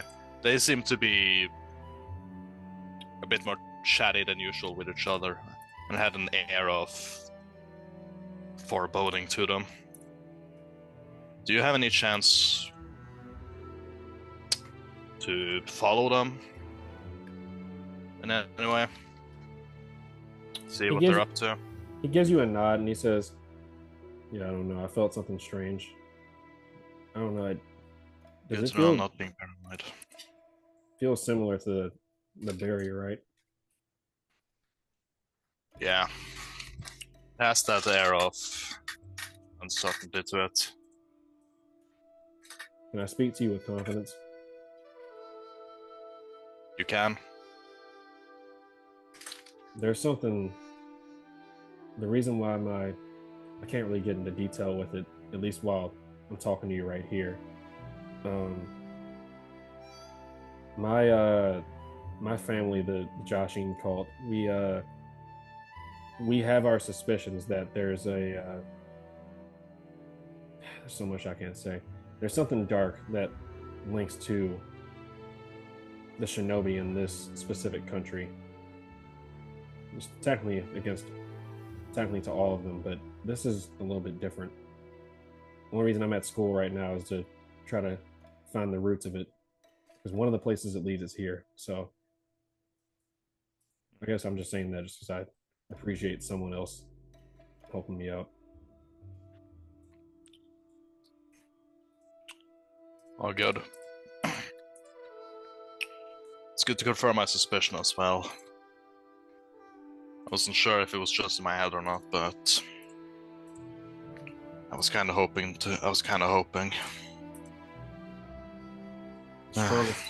Pay attention to Gabrilla the most. The only reason why I can feel that, I guess we can just call that darker feeling. The only reason I can feel it is I feel like it's because of Gabrilla being in proximity to them. I don't know what that has to do with the other janitors, though. They're a little bit similar to her case of spreading whatever this is. All right, I'll keep an eye. He gives you a nod, and then just appears to be like looking out into the distance. He'll just leave. He'll leave him to it afterwards. You see that he points up to the sky though as you're about to walk back down. He gestures towards you and he says, "I just want to make sure I'm not tripping. This cloud looks like a butt, right?" I want to look at that cloud. It does indeed look pretty buttish. Does seem that way. Does seem that way. It's like a casual chuckle, as he didn't expect that those words to come out of him. Yeah. You can tell he might be among the type that you've been around him like long enough to the point where he's usually like gazing out into the distance or like specifically the sky. He might be like a guy that like just likes like sunsets or just the general expanse. But yeah, he just continues staring out and says he'll come back down when it's time for class. All good. I'll leave you to it then. Thank you for your time. You hear a heavy sigh as you close the door. As he just mutters, like, let that be the last one. Time to send someone up. Where's the conspiracy person? Ikatai? If only she was here. Mm-hmm. I think that would have been the worst thing I could have done to him. But all right. Yeah, you've given Fujimaru the assignment to follow after some people. The janitor. Is anybody else saying anything? Is so outside of her time with Gabrilla, Izumi would have just found probably a more empty table. So unless someone approaches her, no. Mm-hmm. Okay, cool. Her mind is currently on the past. After a few laps, Gabrilla will go sit down with Izumi again. And say, I feel like this year is going to be a good year. All right. But yeah, so that I guess that will be the It's just a quick little time lapse. It's about the first week of school is generally along the same lines of that. I'm just going to run with the results of your athletics checks. As this particular week, you can tell she basically tells you guys this is conditioning week. So yeah, this is getting you ready for the Shinobi curriculum of the year. As you kind of notice that the reason why the this curriculum is like a lot more rigorous than last year's year at the academy was because or it's because that you know that the tuning exams are coming up. Oh dear God. Oh hell yeah! Oh, The tuning exams are coming up next year. It's November. It's November right now, but yeah, a week goes by and you kind of get the notification. I'm gonna be jumping so many people. They aren't ready. oh, So they're trying to make sure you guys are the next cream of the crop is ready for the tuning exams. yep. What were we saying, Gabrilla? Right, we failed. We're failures. Oh, we're failures for very particular reasons, okay? You know, there's every so often I get the moment where right, we're shit. Gabrilla's just failed as her old behavior. Yeah, all of Because you guys she- failed for you not being like self sufficient enough. It's more so for very specific reasons. But yeah, that is another thing that Hatasha does say in her very frequent arguments that she pretty much from that point on, you got your own personal nemesis, Uzi, as Hatasha tries to since you said that you're going to be try to be class rep again and don't immediately concede to her. She is basically trying to like find every nitpick every fault or like everything you do wrong. So if you walk into the classroom without like saying hi to the teacher, which is usually custom, you see that she writes something down in a notebook. I gotta ask Gabrilla for a favor later on regarding that notebook. But Hatasha, I gotta use my politician weights here. Something might happen to that notebook, and I want it to be known that it's connected to me. just to note something. Yeah. After seeing how high maintenance or like how direct and how like everything has to be very specific for Hatasha, Gabrilla's gonna purposely fuck things over. I feel like you would do anything to piss off Hatasha just for like a Snickers or something. It eventually gets to the point where she's so mad at you to the point where like, oh my gosh, she has to like say something, and immediately Hatasha like straightens up and stops. But you can clearly see that she shoots glares to both you and Uzi. So that is funny though. I have obtained my rifle. In a non-making fun of way of another competitive student, Izumi, after I would say maybe the first day or two, would start bringing Gagacha. Yeah. She normally had Gagacha around regardless, but just first few days felt like maybe better to get a handle on things first. This is a side note for. Sorry, will explain anything that. She would explain anything that her fox missed in the time that he was not around. Yeah, I was actually just about to. That actually relates into what I was about to get into. So, because you've been doing well at school, Gabrilla, Sayuri is a little bit more lenient towards you. However, she does make it so you only can she gives you like larger servings of like vegetables and stuff like that, as she noticed that you don't have a very vegetable heavy diet at all, and that's her way of trying to make sure that the punishment at least did something. Essentially you get a lot of like in the first week of school you get a lot of vegetable based dinners and stuff. But oh no, Gakacha is grounded though, so the only time you can ever leave the house is when he's leaving to go to school with you, Izumi, as she didn't forget that Gakacha wasn't there during your grounding. Sneaky bastard got caught. You see that as soon as Gakacha walks into the house and everything, it goes to try to eat dinner with you guys, and immediately a Genjutsu made cage forms around him, and he just yells out, "Fuck!"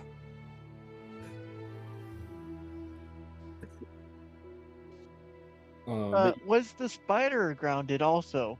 Ungaldor, Oh, please punish. Ungaldor was not grounded only because he wasn't there during Yeah. the Izanami Damn part mission. it. So most of the time when you guys are punishment by association, god damn it.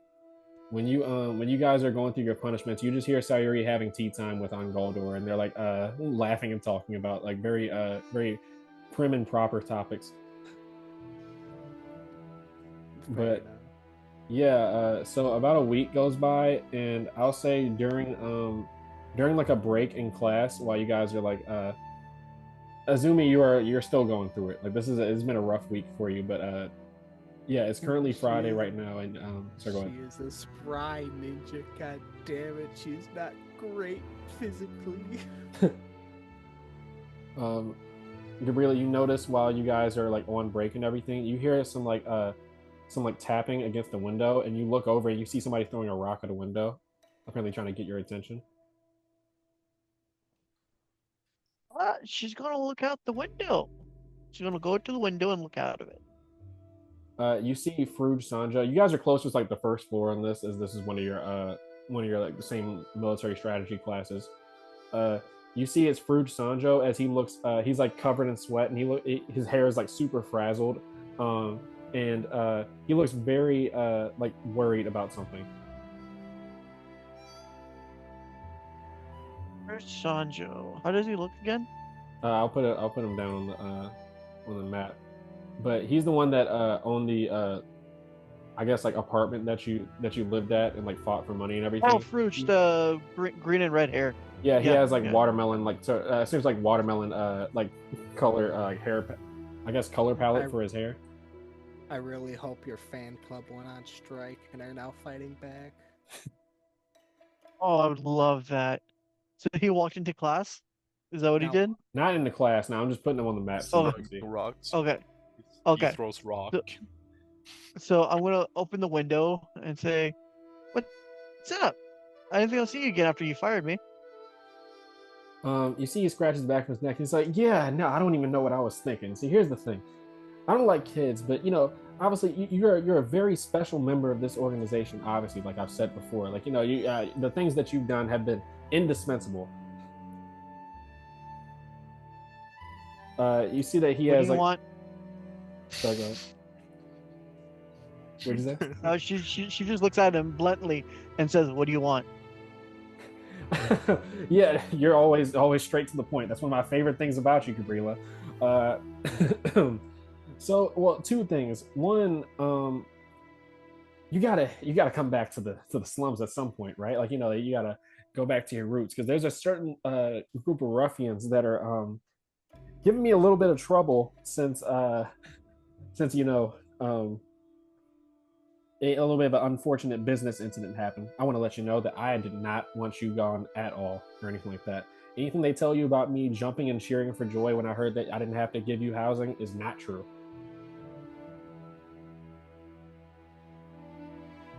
Yeah, I guess I'm talking in circles. The main reason is that Knife gave you the envelope, right? Yes. First, don't put my address on anything ever again. I don't know if that was you or El Kira, but at least tell him. Don't tell him that I said it though. I haven't seen Knife or E2 or like any of our guys except for Father Ackery for like about a week now, and they're that's not typical for them and stuff. I'm lying. I'm sorry. Okay. I think that they got taken by. You've heard of the Rose family, right?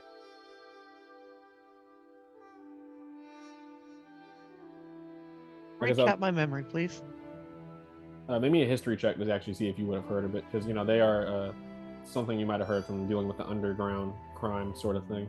Oh dear God, are they about to be the fucking mob boss of the underground world? Of course. Yeah. No. So essentially, leading up to like when he explains this, I forgot to say that he would have asked you beforehand. So remember those sandwiches and that like the food that I gave you that you're supposed to hand out at the party, right?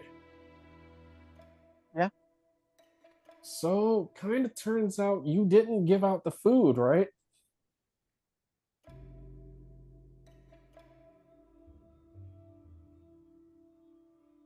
He freezes. And I will say with that, this isn't really a history check for you to recall. It's just that you kind of recognize it now, kind of like flashing back to the Izanami Park incident. No, she realizes she left it on a parking bench accidentally for the fight. Yeah, the villagers who are eating, like the college students who are eating like the food and everything, they look very similar to the food that Fruge had said that somebody asked them to have hand out at the party and everything. Yeah.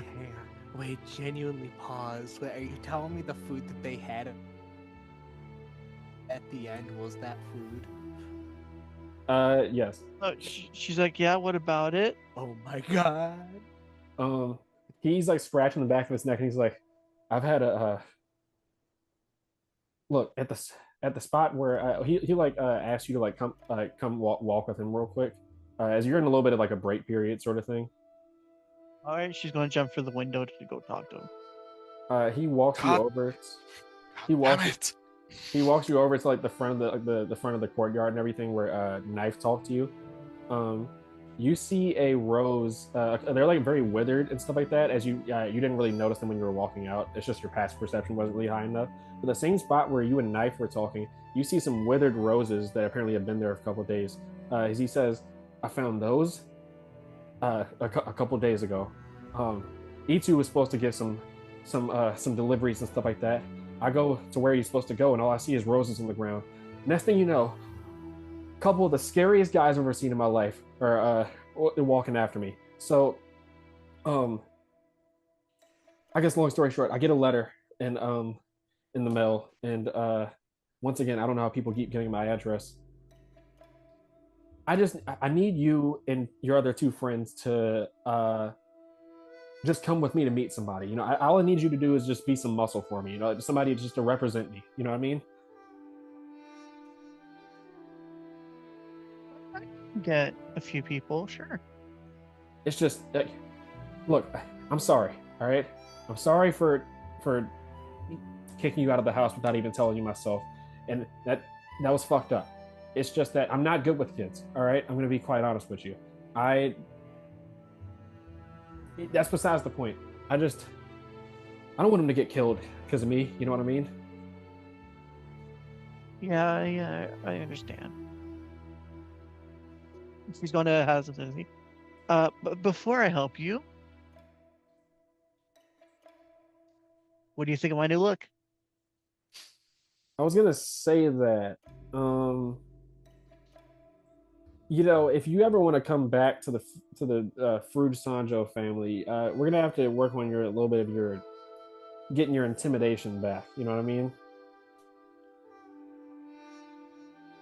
She's going to grab him by the scruff of the neck, pull him down, and like make him lower than her as she glares at him as intimidation check to show him that she's still intimidating. No check needed. As you do that, he's just like, okay. And then she's going to return a friendly smile. Jeez, as he like fixes his shirt and everything.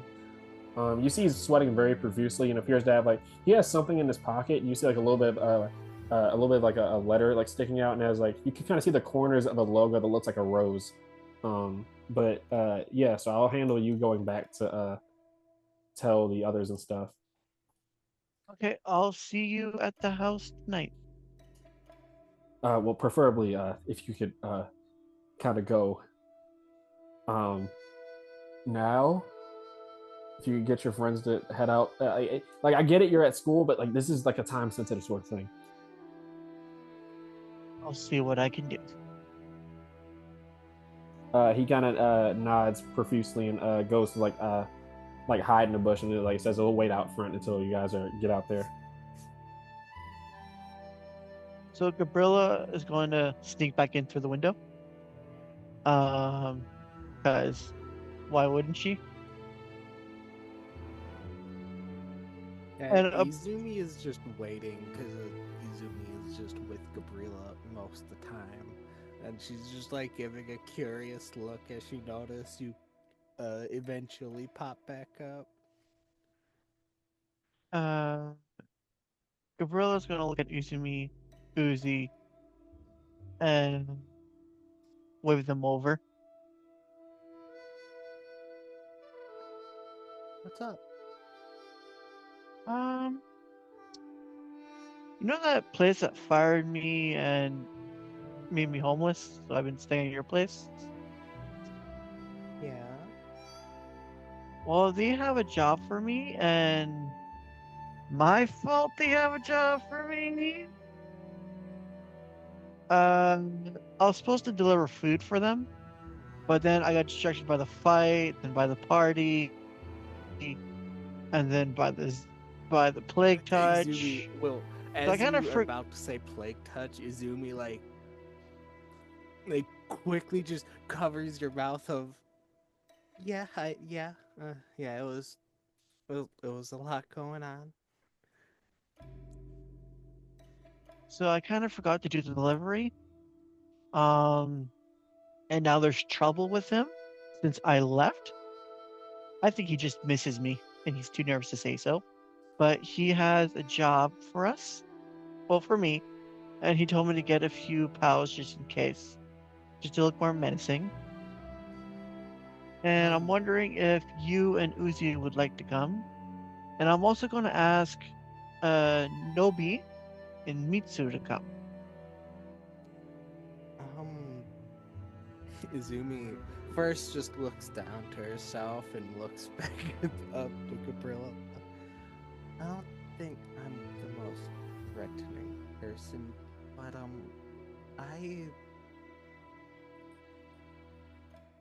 my actions aren't my own anymore, Gabrilla. I want to help, but anything I do would be tied to the Uchiha now. Oh. Okay. I mean, I can talk to him afterwards, depending how it goes. Well, we'd have to go as soon how- as possible. How bad is it? Last time I saw him this nervous, it was on my birthday.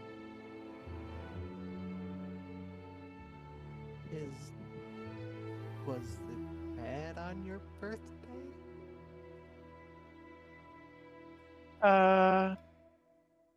Someone got hurt that day, yeah.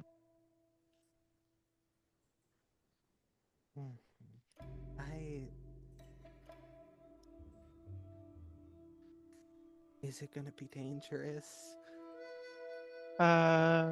She, Gabrilla's like, she looks like she's thinking of a lie. To say it's not, and she goes like,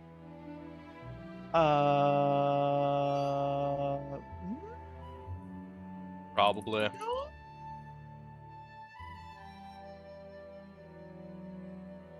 Early lying.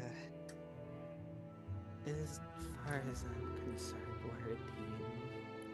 So yeah, I'm okay to come. I will be talking to him afterwards.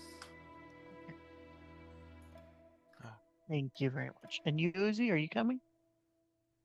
Let me just get clearance on this first. See if I can get some kind of deal going. I would prefer not to skip class during the first day.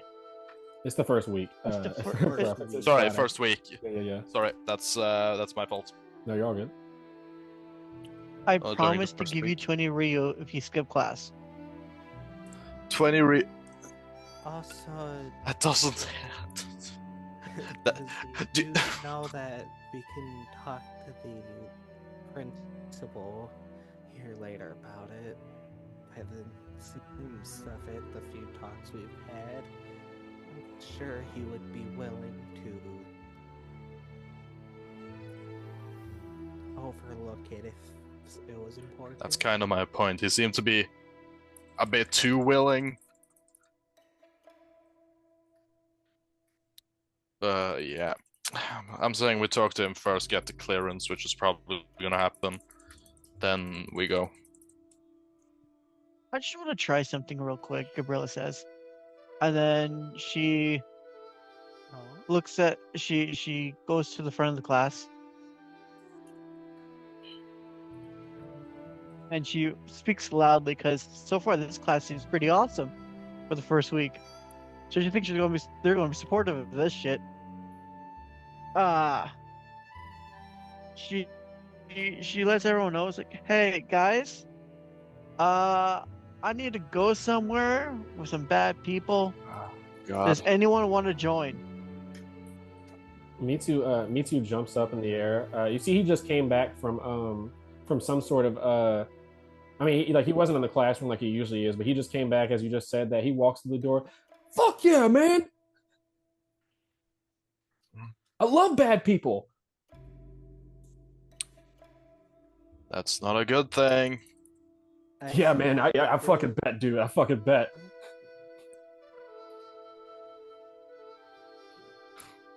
I see Where why did they get this Gabrilla said people? don't fight him now.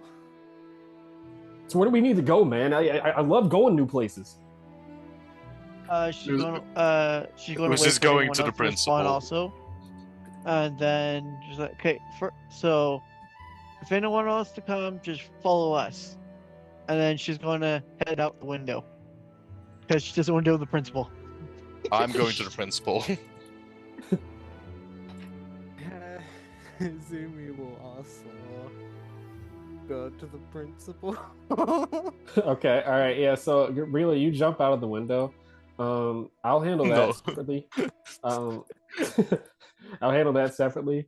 But I'll handle Uzi and Azumi going to the principal first. So yeah, you go to Principal Bolt Muncher's office. You see those cardboard stands, like where it has like the picture of a person. Yeah. You see there's a clearly like a manufactured image, but like a cardboard stand-up image of Principal Bolt Muncher and having his arm around the two of you as he's giving a thumbs up as you walk into his office. Okay.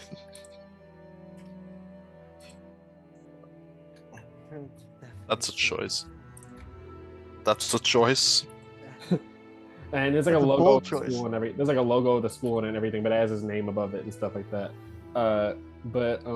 Yeah, you guys walk into his office. You see that he was writing, but he looks up at you. He's like, "Oh, my apologies. I would if you had notified me, you would be coming by my office and stuff. I would have."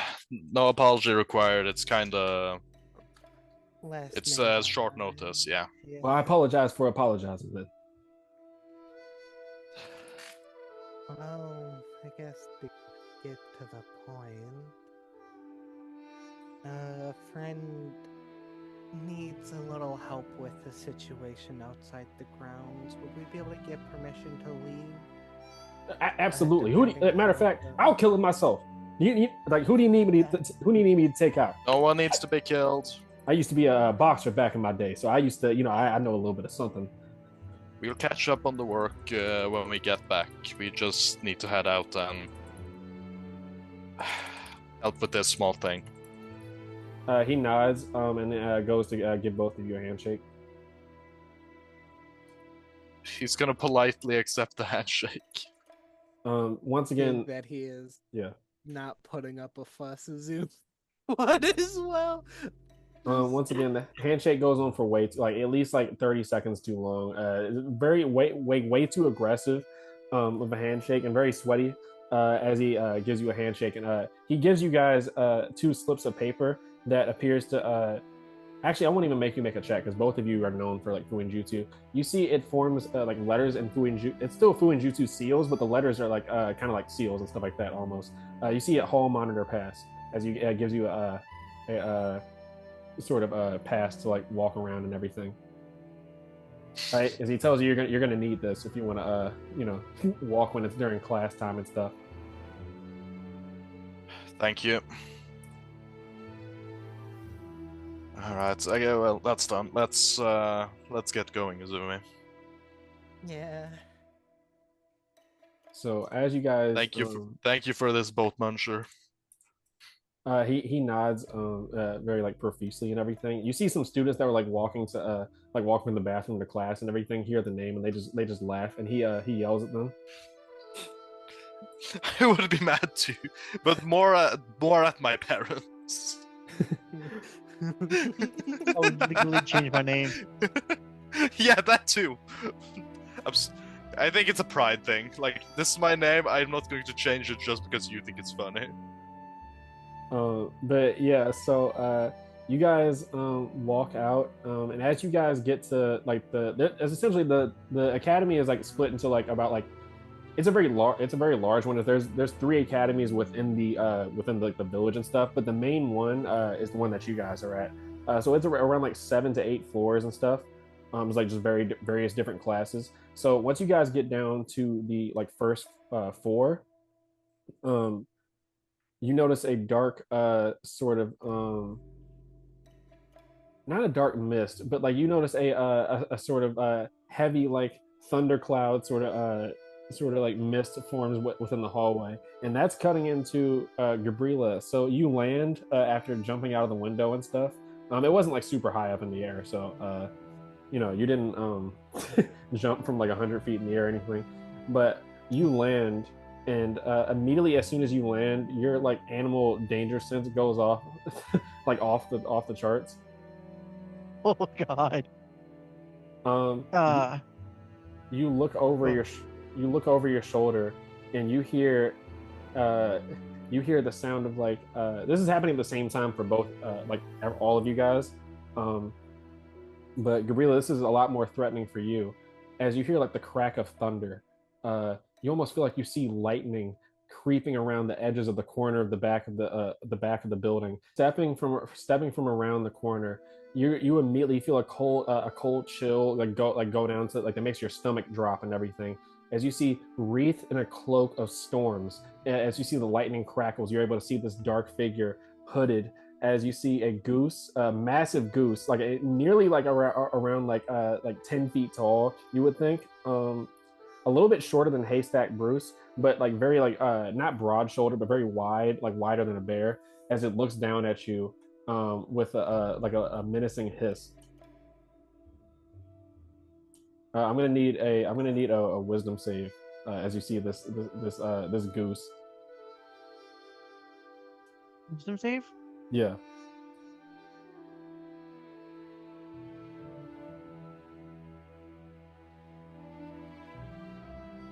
Duck goose. I'm gonna use a will of fire to do +5 to that. All right.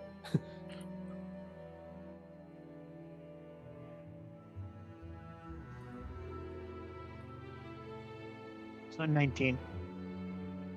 You said a 19? Yeah. Okay, all right, cool. So you notice that you still have this isn't like combat or anything like that, but for RP purposes, you have you have an automatic rank of fear just from looking at them. But you're able to resist as you see the hall monitor goose looks at the both of you. It quacks, and this echoing quack makes like the environment around you appear to like fade out into like pure darkness. But you're able to resist this apparent, like you can tell it's a genjutsu of some sort and everything, but you see Mitsu is immediately like kind of like stunned just from the overload of fear. Genjutsu goose. At the same time for you, Azumi and Uzi, you feel that same sort of like theatrics that I said as it rounds the corner to look at you. But you hear like a very menacing low hiss as it looks at the slip of paper that you guys have for the hall pass. It growls and then looks at you and then keeps walking. Let's go. That's good. I'm gonna assume I'm tired. Are you set to go, Gabrilla? She's gonna nod. Was that a goose? You had to That drag was- me. Yeah, sorry, go ahead. She doesn't know how to process that. She's Yeah, I wasn't done with Gabrilla's interaction. You guys don't meet up just yet. As Uzi and Izumi, you're able to get out to the front of the school and everything. But while this is happening, Gabrilla, we switch over after Izumi and Uzi's reactions. Gabrilla, you have to drag Mitsu along the like on your you have to carry him on your back, however you want to do it, to get away from this hall monitor goose. As it keeps walking towards you, you can feel this genjutsu keeps trying to like take hold of your mind, like whatever is like stunned Uzi and everything. As it keeps quacking menacingly, and like you feel like this thunderstorm is like getting larger and larger.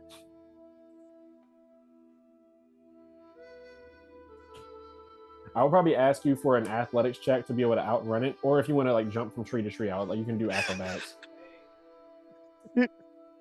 Oh, that's funny. athletics. D7. What'd you get? D7. 27. Oh, also sorry if you heard background noise. My family's walking around. Oh my god, yeah. Right. Yeah, so you're running away from this goose is booking it, bro. You've never seen like this is the fastest opponent you've ever gone up against in your entire life. But you're able to as it looks like you're kind of being like weighed down by Mitsu's like weight and everything and having to like run away. You feel like a sharp stinging sensation from the hand wraps that like invigorates you and gives you more energy as you're able to kind of create some distance between you and the goose. You're able to like hide behind a tree for like a couple minutes as you hear it like menacingly like quacking, like the crack of thunder each time it quacks. But eventually it leaves the area in search of you. I'm gonna head to the front to meet the other two. This creeping sort Hoping of they're like there. yeah, like I said, this is automatic like fear sort of thing. So you Azumi and Uzi, you see Gabrilla dragging an unconscious Mitsu as she's covered in sweat.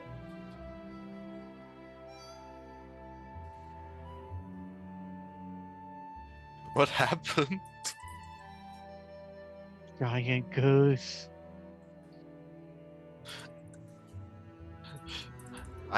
I don't have any follow-up questions.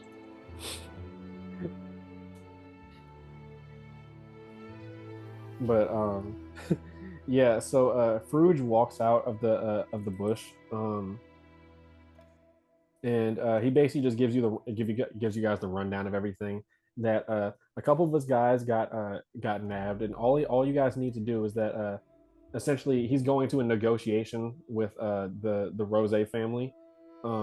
As he said that like he didn't know specifically who it was that he was getting like the assignment to hand out the food from. He just knew it was a let me see. Make me Uzi, you don't have to make me the history check because you probably already know. Yeah, you definitely know of them already.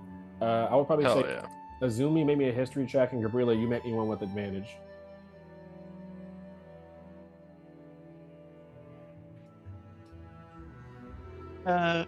Uzumi said they'll be back.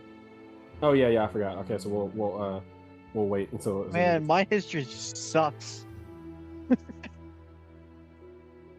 Yeah, that seems correct. I outrank all of you in physical traits. Mental traits, I am bad, and the dice agrees.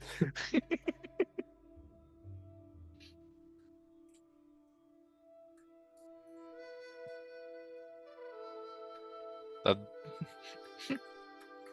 memory of a goldfish. Yeah. But combat of Goku. Hey, look! You look strong. Well, that's how she approached Mitsu. Turns out he's just a golden retriever, which freaks He's her out. Goku. He's like if you guys have seen One Piece, he's like I am back. what's up? Never mind. I was gonna make a joke, but yeah, no. Like, Son Mitsu.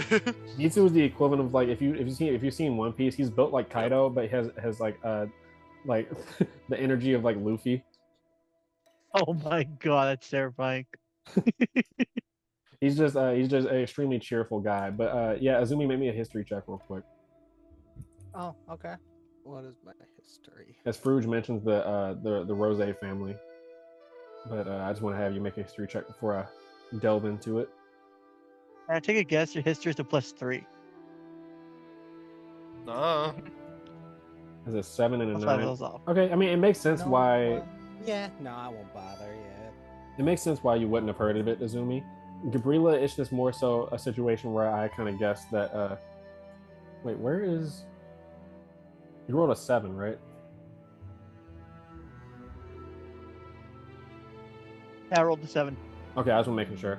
All right, yeah. So it's just a situation where you weren't really paying attention to who you were getting orders from or who Fruge was getting orders from and stuff. You just kind of did whatever he asked you to. Uzi, you know of it. He references that you guys have to go to what is known as the underworld in this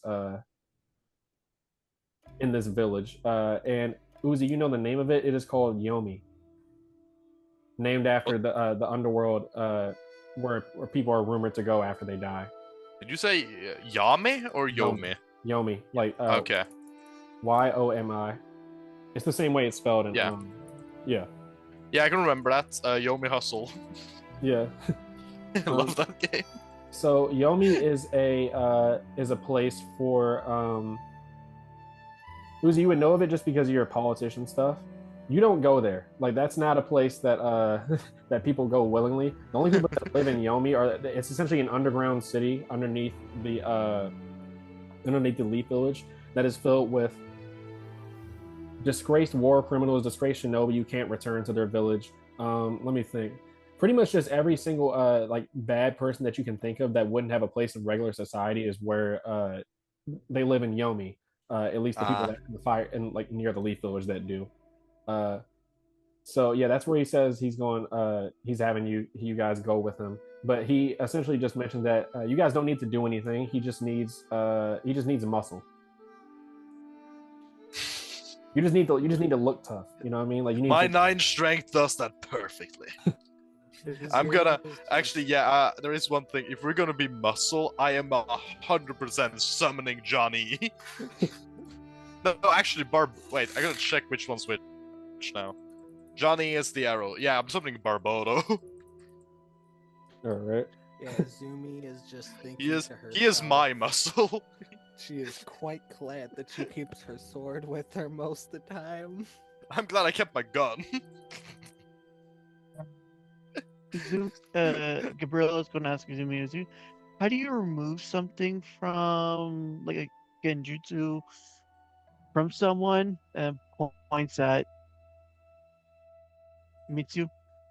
Oh, how do I explain it? It's you have to. I guess the technical term would be release them. You have to spike their chakra. Hang on, let me. Izumi would say as she would go over to Mitsu. Let's turn this down a little bit. I like this music. No, this music's cool. I like this. Yeah, and I'm trying to just do release on him. Not the jutsu, just the action itself. So it's just a, what is it, wisdom or charisma save from the goose. Sorry, let me handle this real quick. What did you say you were doing? Doing the action to release him from the genjutsu. Is that I know that I think that's an E rank jutsu. I'll let you do it as a part of this. It would just be a higher check. Release is a technique built to give advantage on it. You can do it normally. Oh, okay. I feel you. All right. Advantage. I mean, yeah, I was gonna let you do it. I was gonna raise the DC initially, but that's fine actually. So the wisdom save for the hall monitor goose is. This is real quick.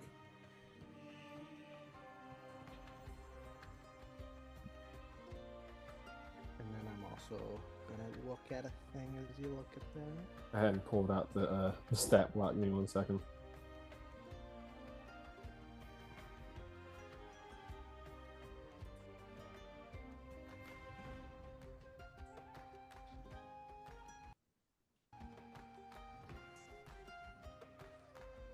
I'm gonna wait for it to open up.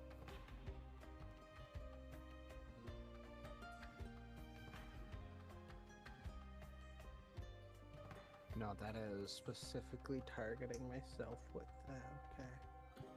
Yeah, and it just gives me the option to do other stuff with it. Oh, damn, I wish I would have thought about... Well, I don't know. It's not letting me pull it up, so I'll just call this. I'll just call this a. I'll say a DC 15 chakra control check. I'll let you do it. Either that or actually, I would say illusions. Illusions specifically. Oh, if that's illusions, that would be 22. 22. All right, cool. Yeah. So you're able to spike his chakra and everything. As you see, he just starts screaming as he wakes up. Calm down. It's not in danger. We have a very scary hall monitor, apparently. He just kind of breathes. Oh, fuck, man, that was awesome.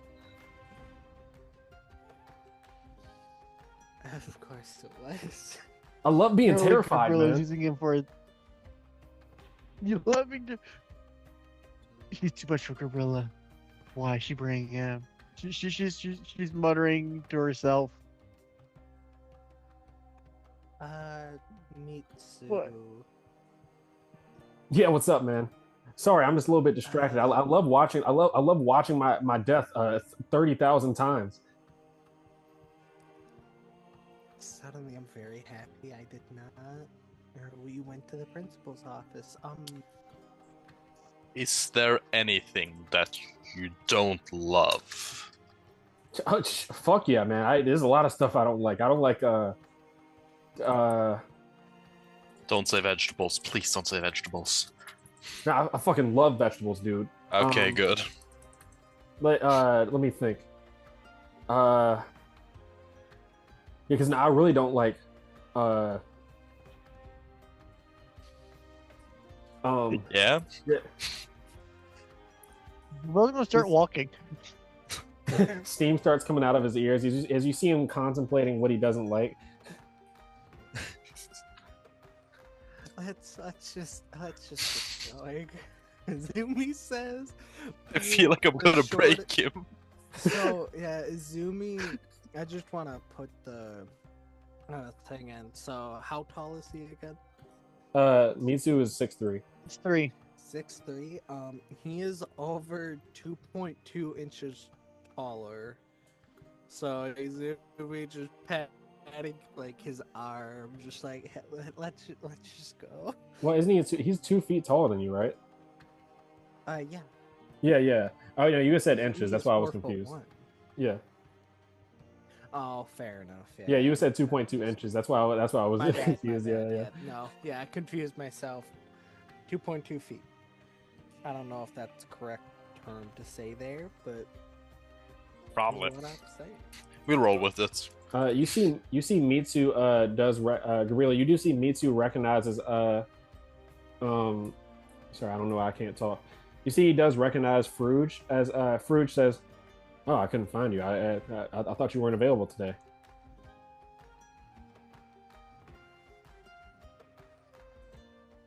He says it to Mitsu? Yeah, you can say Fruge knows Mitsu or something, or and like vice versa.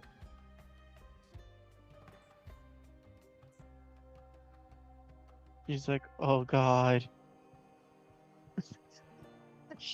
She suddenly has a bad feeling about this.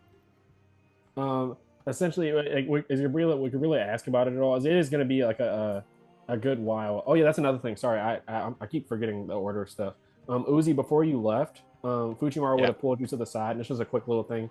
He would have told you to come by the academy tonight, or the main academy tonight, because he suspects that based off of what he's found, there's something weird going on that's going to happen in the library tonight. Like the janitors have been mentioning something about something happening tonight that they're going to meet up with.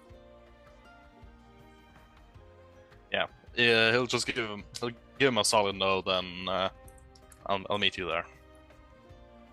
All right, bet. Fruge does try to make sure you guys travel fast, so as we're walking, Izumi is talking or is speaking to Fruge. Mm-hmm. Currently, her face is emotionless as she's talking to him. If this in any way affects my reputation badly, I will be expecting a favor from you. Yeah, no, you can count on me. I always That's no way to talk to him, Izumi. I expect a favor either way. Uh, I'm not doing this out of the kindness of my own heart. how about helping out an old friend? Remember, I paid you guys for the last fight you guys did, even though you didn't even you forfeited the fight, and I still paid you. So if anything, that should be my favor right there, right? You think you can out bullshit a politician? I can go circles around you, boy. Gabrilla's going to speak up in like not a happy voice, which He does Izumi... not. I do want to make a quick note. He does not respect this man. Just to point out, Gabrilla's been happy all week. Mm-hmm. She's been happy the longest she's ever been. And Izumi has not seen Gabrilla frown once, or be serious once. Like even while she was in school, she was smiling and having fun. Gabrilla would have a straight face. She speaks with almost a cold heart.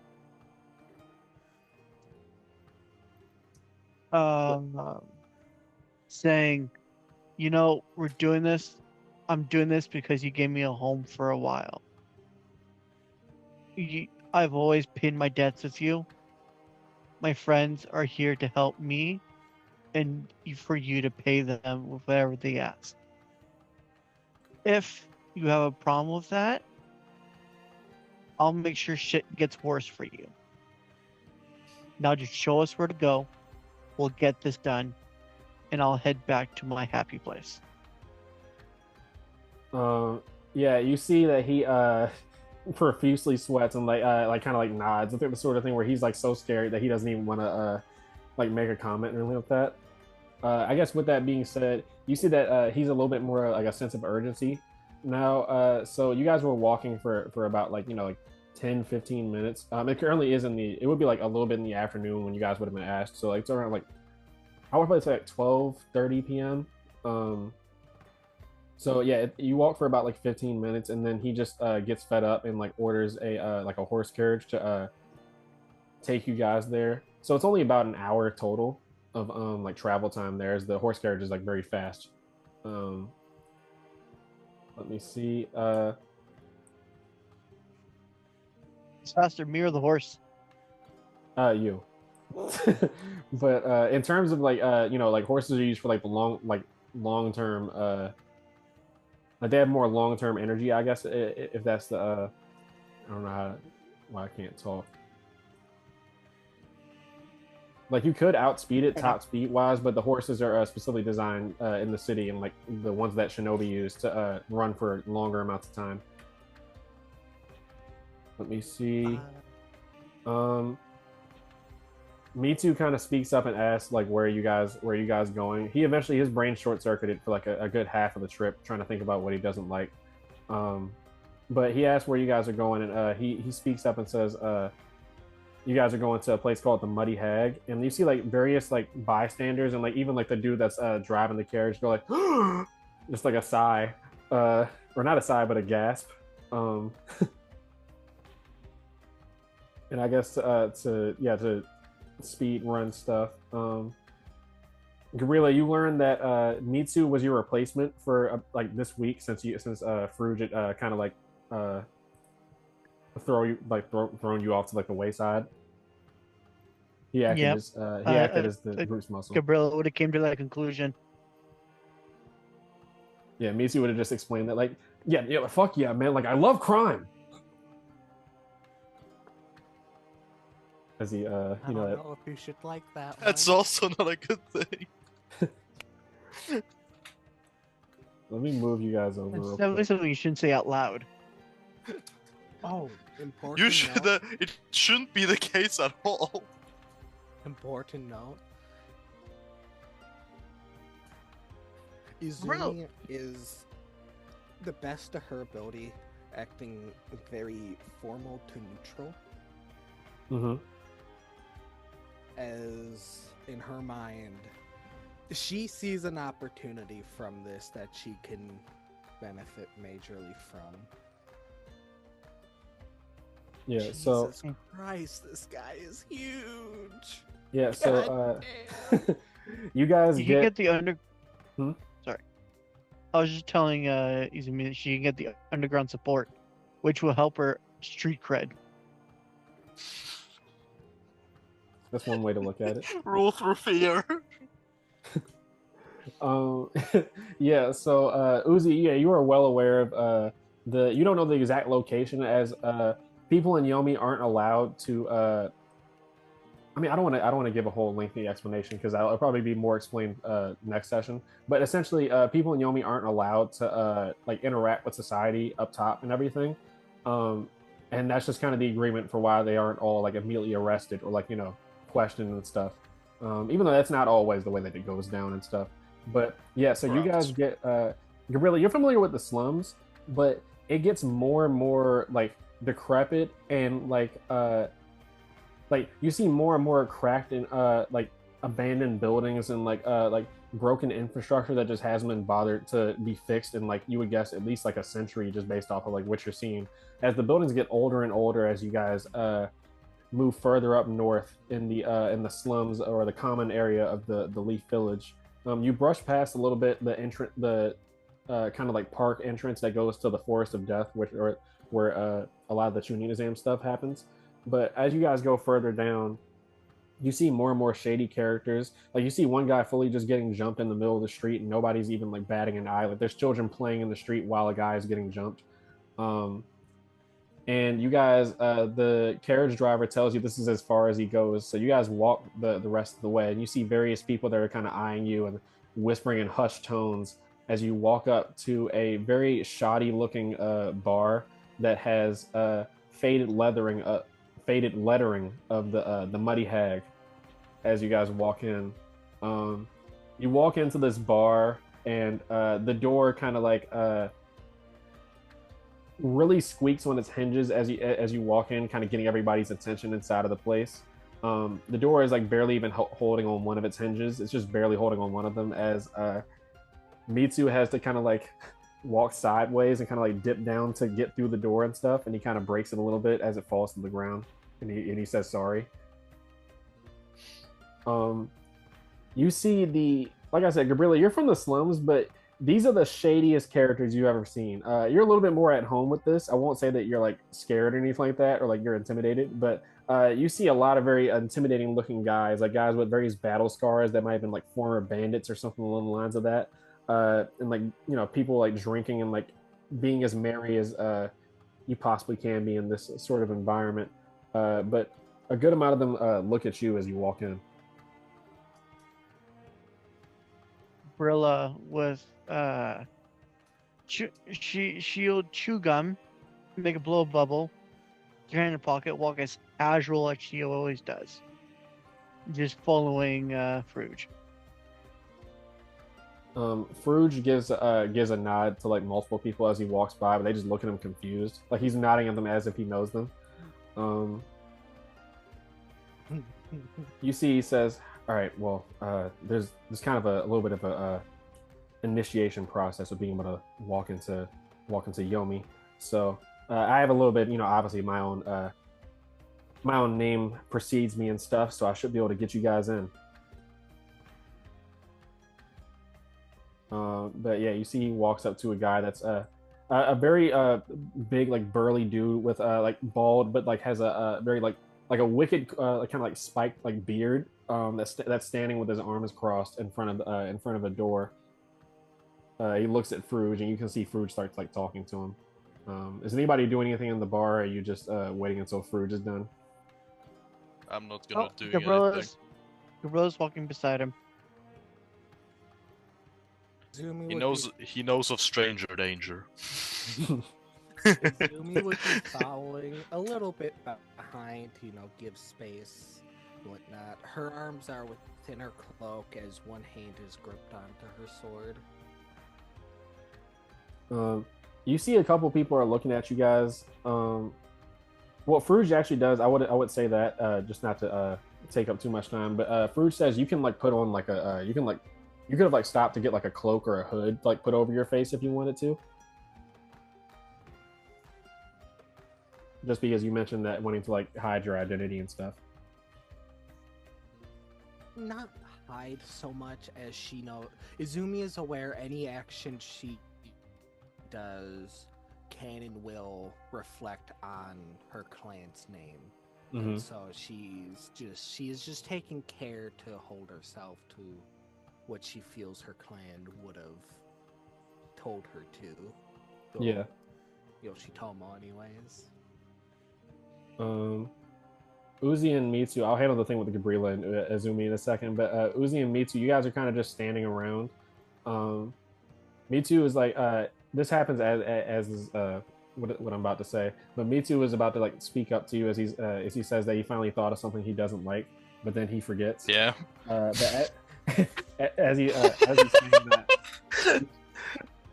you see a guy get up, a wicked scar above his eyebrow, like his brow, his left brow that goes up to like his like bald like scalp and everything. Like, it looks like a very deep scar that he's gotten a couple of years ago. He has a bottle of sake in his hand, and he says, "What are you squirts doing here? Come on, would you come here for a drink?" As he orders a drink for you guys.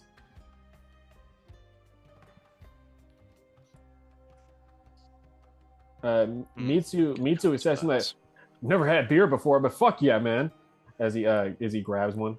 Oh dear God! Can I take it out of his hands? Yeah, you take it out of his hands as he's about to drink into it, and he's like, "Oh, nope. Nothing's coming out." Oh, that's. Yeah. That's a bad idea. You see this this guy looks at you raising an eyebrow a little bit. And he just kind of puts up his hand and is like, all right, I was just joking around. You guys don't seem like the type to be around here. And? I don't know. Just be careful. Accidents can happen. As he gives you a little bit of a look, as a little bit of a knowing look, almost as if you can guess that he might know, your background and everything. A little bit of recognition on his face as Mitsu kind of just walks back up to you and thanks you for the help. Thanks, No man. problem. I didn't even know anything bad was gonna happen. Thought it was juice or something. Yeah, that sounds correct. No problem. I mean, he did literally say, "I've never had alcohol or I never had beer before," but fuck yeah. So. I mean, I would probably say, Uzi, you would be able to guess with your intelligence that he doesn't really know there's a distinction. Like, you can tell he knows the name of the stuff, but obviously he doesn't seem like the most. He doesn't seem like he has the most going on upstairs, even in comparison to Gabrilla. Damn. The new insult. You're so dumb, you're dumber than Gabrilla. Yeah, Gabrilla, as you're standing with Frouge, you see Frouge just talking to the security guard and is like, one entry pass for Frouge Sanjo and the members of the Frouge Sanjo family, as he leans on the wall. And the security guard looks at him with a blank face and doesn't say anything. Frouge Sanjo, like Fruge space SONJ. You're not listening. Okay, all right. The security guard speaks. Gabrilla's going. Sorry, go ahead. Gabrilla, like while he's struggling, Gabrilla's going to blow a bubble as it pops. She's going to say, "Open the door," and she's going to release some chakra to show that she's not like a pushover. Make me an intimidation check.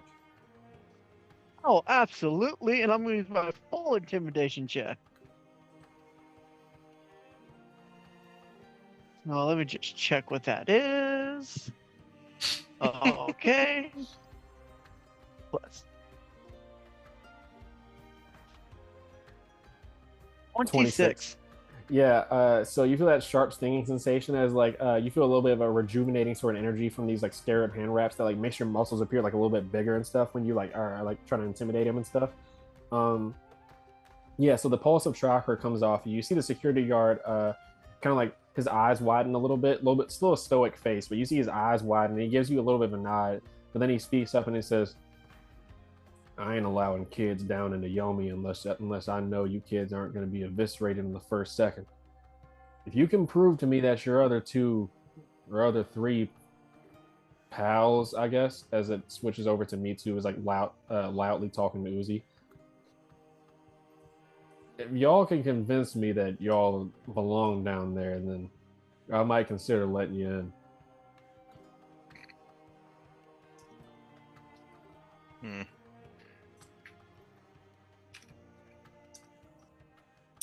How about you let us in, and I don't teach you the meaning of me. I don't teach you the meaning of not letting me pass by. Kid, you try to pull a knife on me, I'll show that, or not that. You say, kid, you try to attack me, I'll show you the business end of a knife. But that's besides the point. I can tell you're about your business. What I'm worried about is letting a couple students walk it down into the underworld. He's intimidated by you, but he's not intimidated by the others. You can tell that's like what the situation is. But as that's happening, Azumi, you kind of overhear. You see a very finely like dressed woman who has like a very like kind of like elegant kimono on, which is like very not typical of the sort of clientele you can tell of this bar. You see that she's exasperated as she's avoiding eye contact, looking at another one of these dudes that looks very like similarly dressed to the other one that was just talking to Uzi. Kind of a little bit of like a red bandana that's like on their neck that you can tell they might put around their face.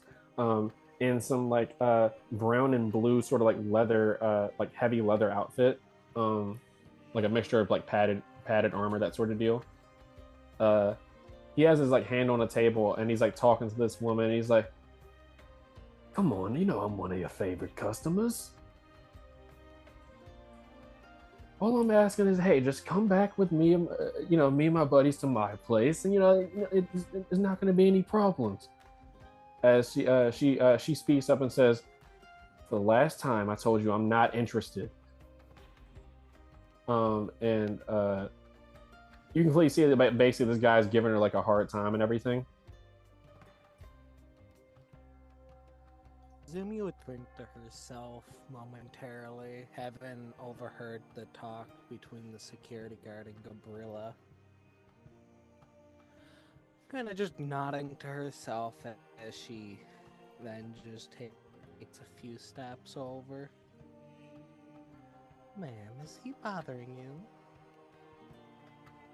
She speaks. She looks up at you and you see like she has a recognition. She's like, "Oh, no, sweetie. You should go back to your parents. All right, this isn't a place for children."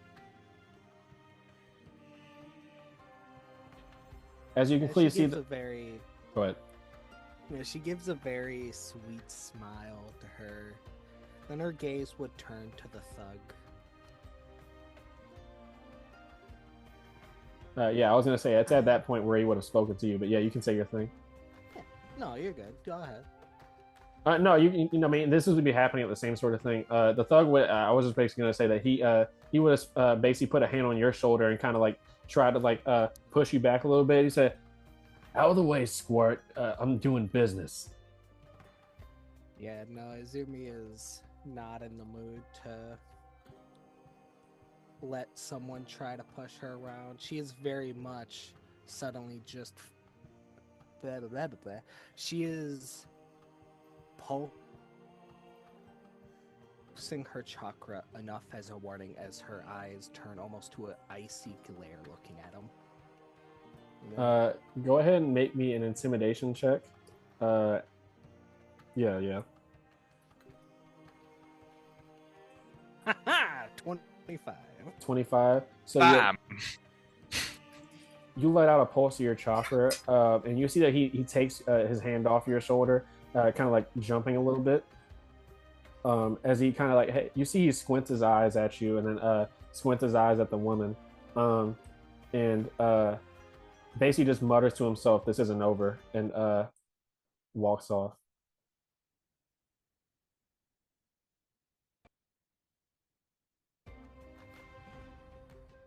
Oh, sorry. Can you guys hear me? Oh no. You Yeah, cut, we're gonna need to repeat cut out. that. You guys Cut hear me? out as when he squints, yeah. Yeah, he squints at you and the woman, and mutters under his breath like, "This isn't over." That sort of deal. As he, you see, he goes to go sit down with a couple of. You see, like some other similarly dressed individuals, kind of like dressed like like like not like a uniform, but a similar sort of garb as him. As he goes and you see he's talking to a couple of them, and they like look over at you guys. Would you have gone over to meet with the group by this point, Uzi? Yeah. Yeah, that's something you notice as well, Uzi, just with your analytical sort of eye and stuff. You notice that I call it the Sherlock sense. you notice that this thug that was just talking to Azumi appears to be like talking with a couple of his other friends and stuff, and they're all looking at you. I guess as we end the session, you kind of drop in on that conversation between Gabrilla and the security guard, saying that he's not going to let you guys into the underworld unless he knows you guys are not going to be killed. As that happens, you guys hear a couple steps as you see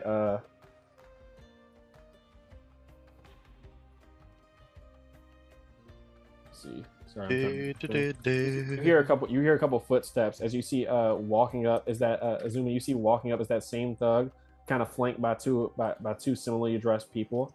And as we end the session, he looks at you and says, "Looks like we're gonna have to give you a little bit of an introduction to this territory." As there were various spliced between him and talking to his friends, there were a couple other individuals in the bar that were kind of like snickering and laughing as you intimidated the man and stuff. But yeah, that's where we end the session. Is he pulls out a knife and he says that he's going to give you an introduction. Would I be able to respond? Yeah, you can respond. I need you guys to roll initiative though. Understanding, yeah, Izumi looking back as she was about to keep talking to the woman, but seeing him coming back, she is currently following the mind of what she believes that Yoshitomo would tell her to do.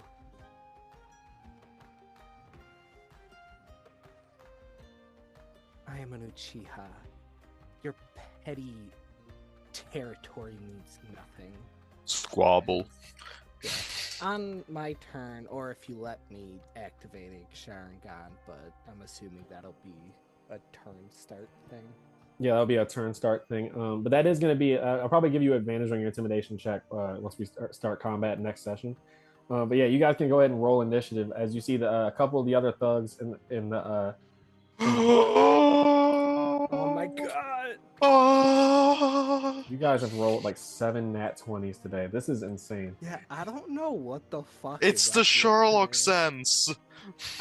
Oh, we started the session on a nat 1 and ended on a nat 20. I love that. No one rolled that's initiative. I rolled 19 for initiative. 19. Let me add you real quick. I think 20. I also rolled a 19, but I have a 100 dex. The Sherlock so sense is coming in strong. You can Yeah. go before me. I'll let you go before me. Nine.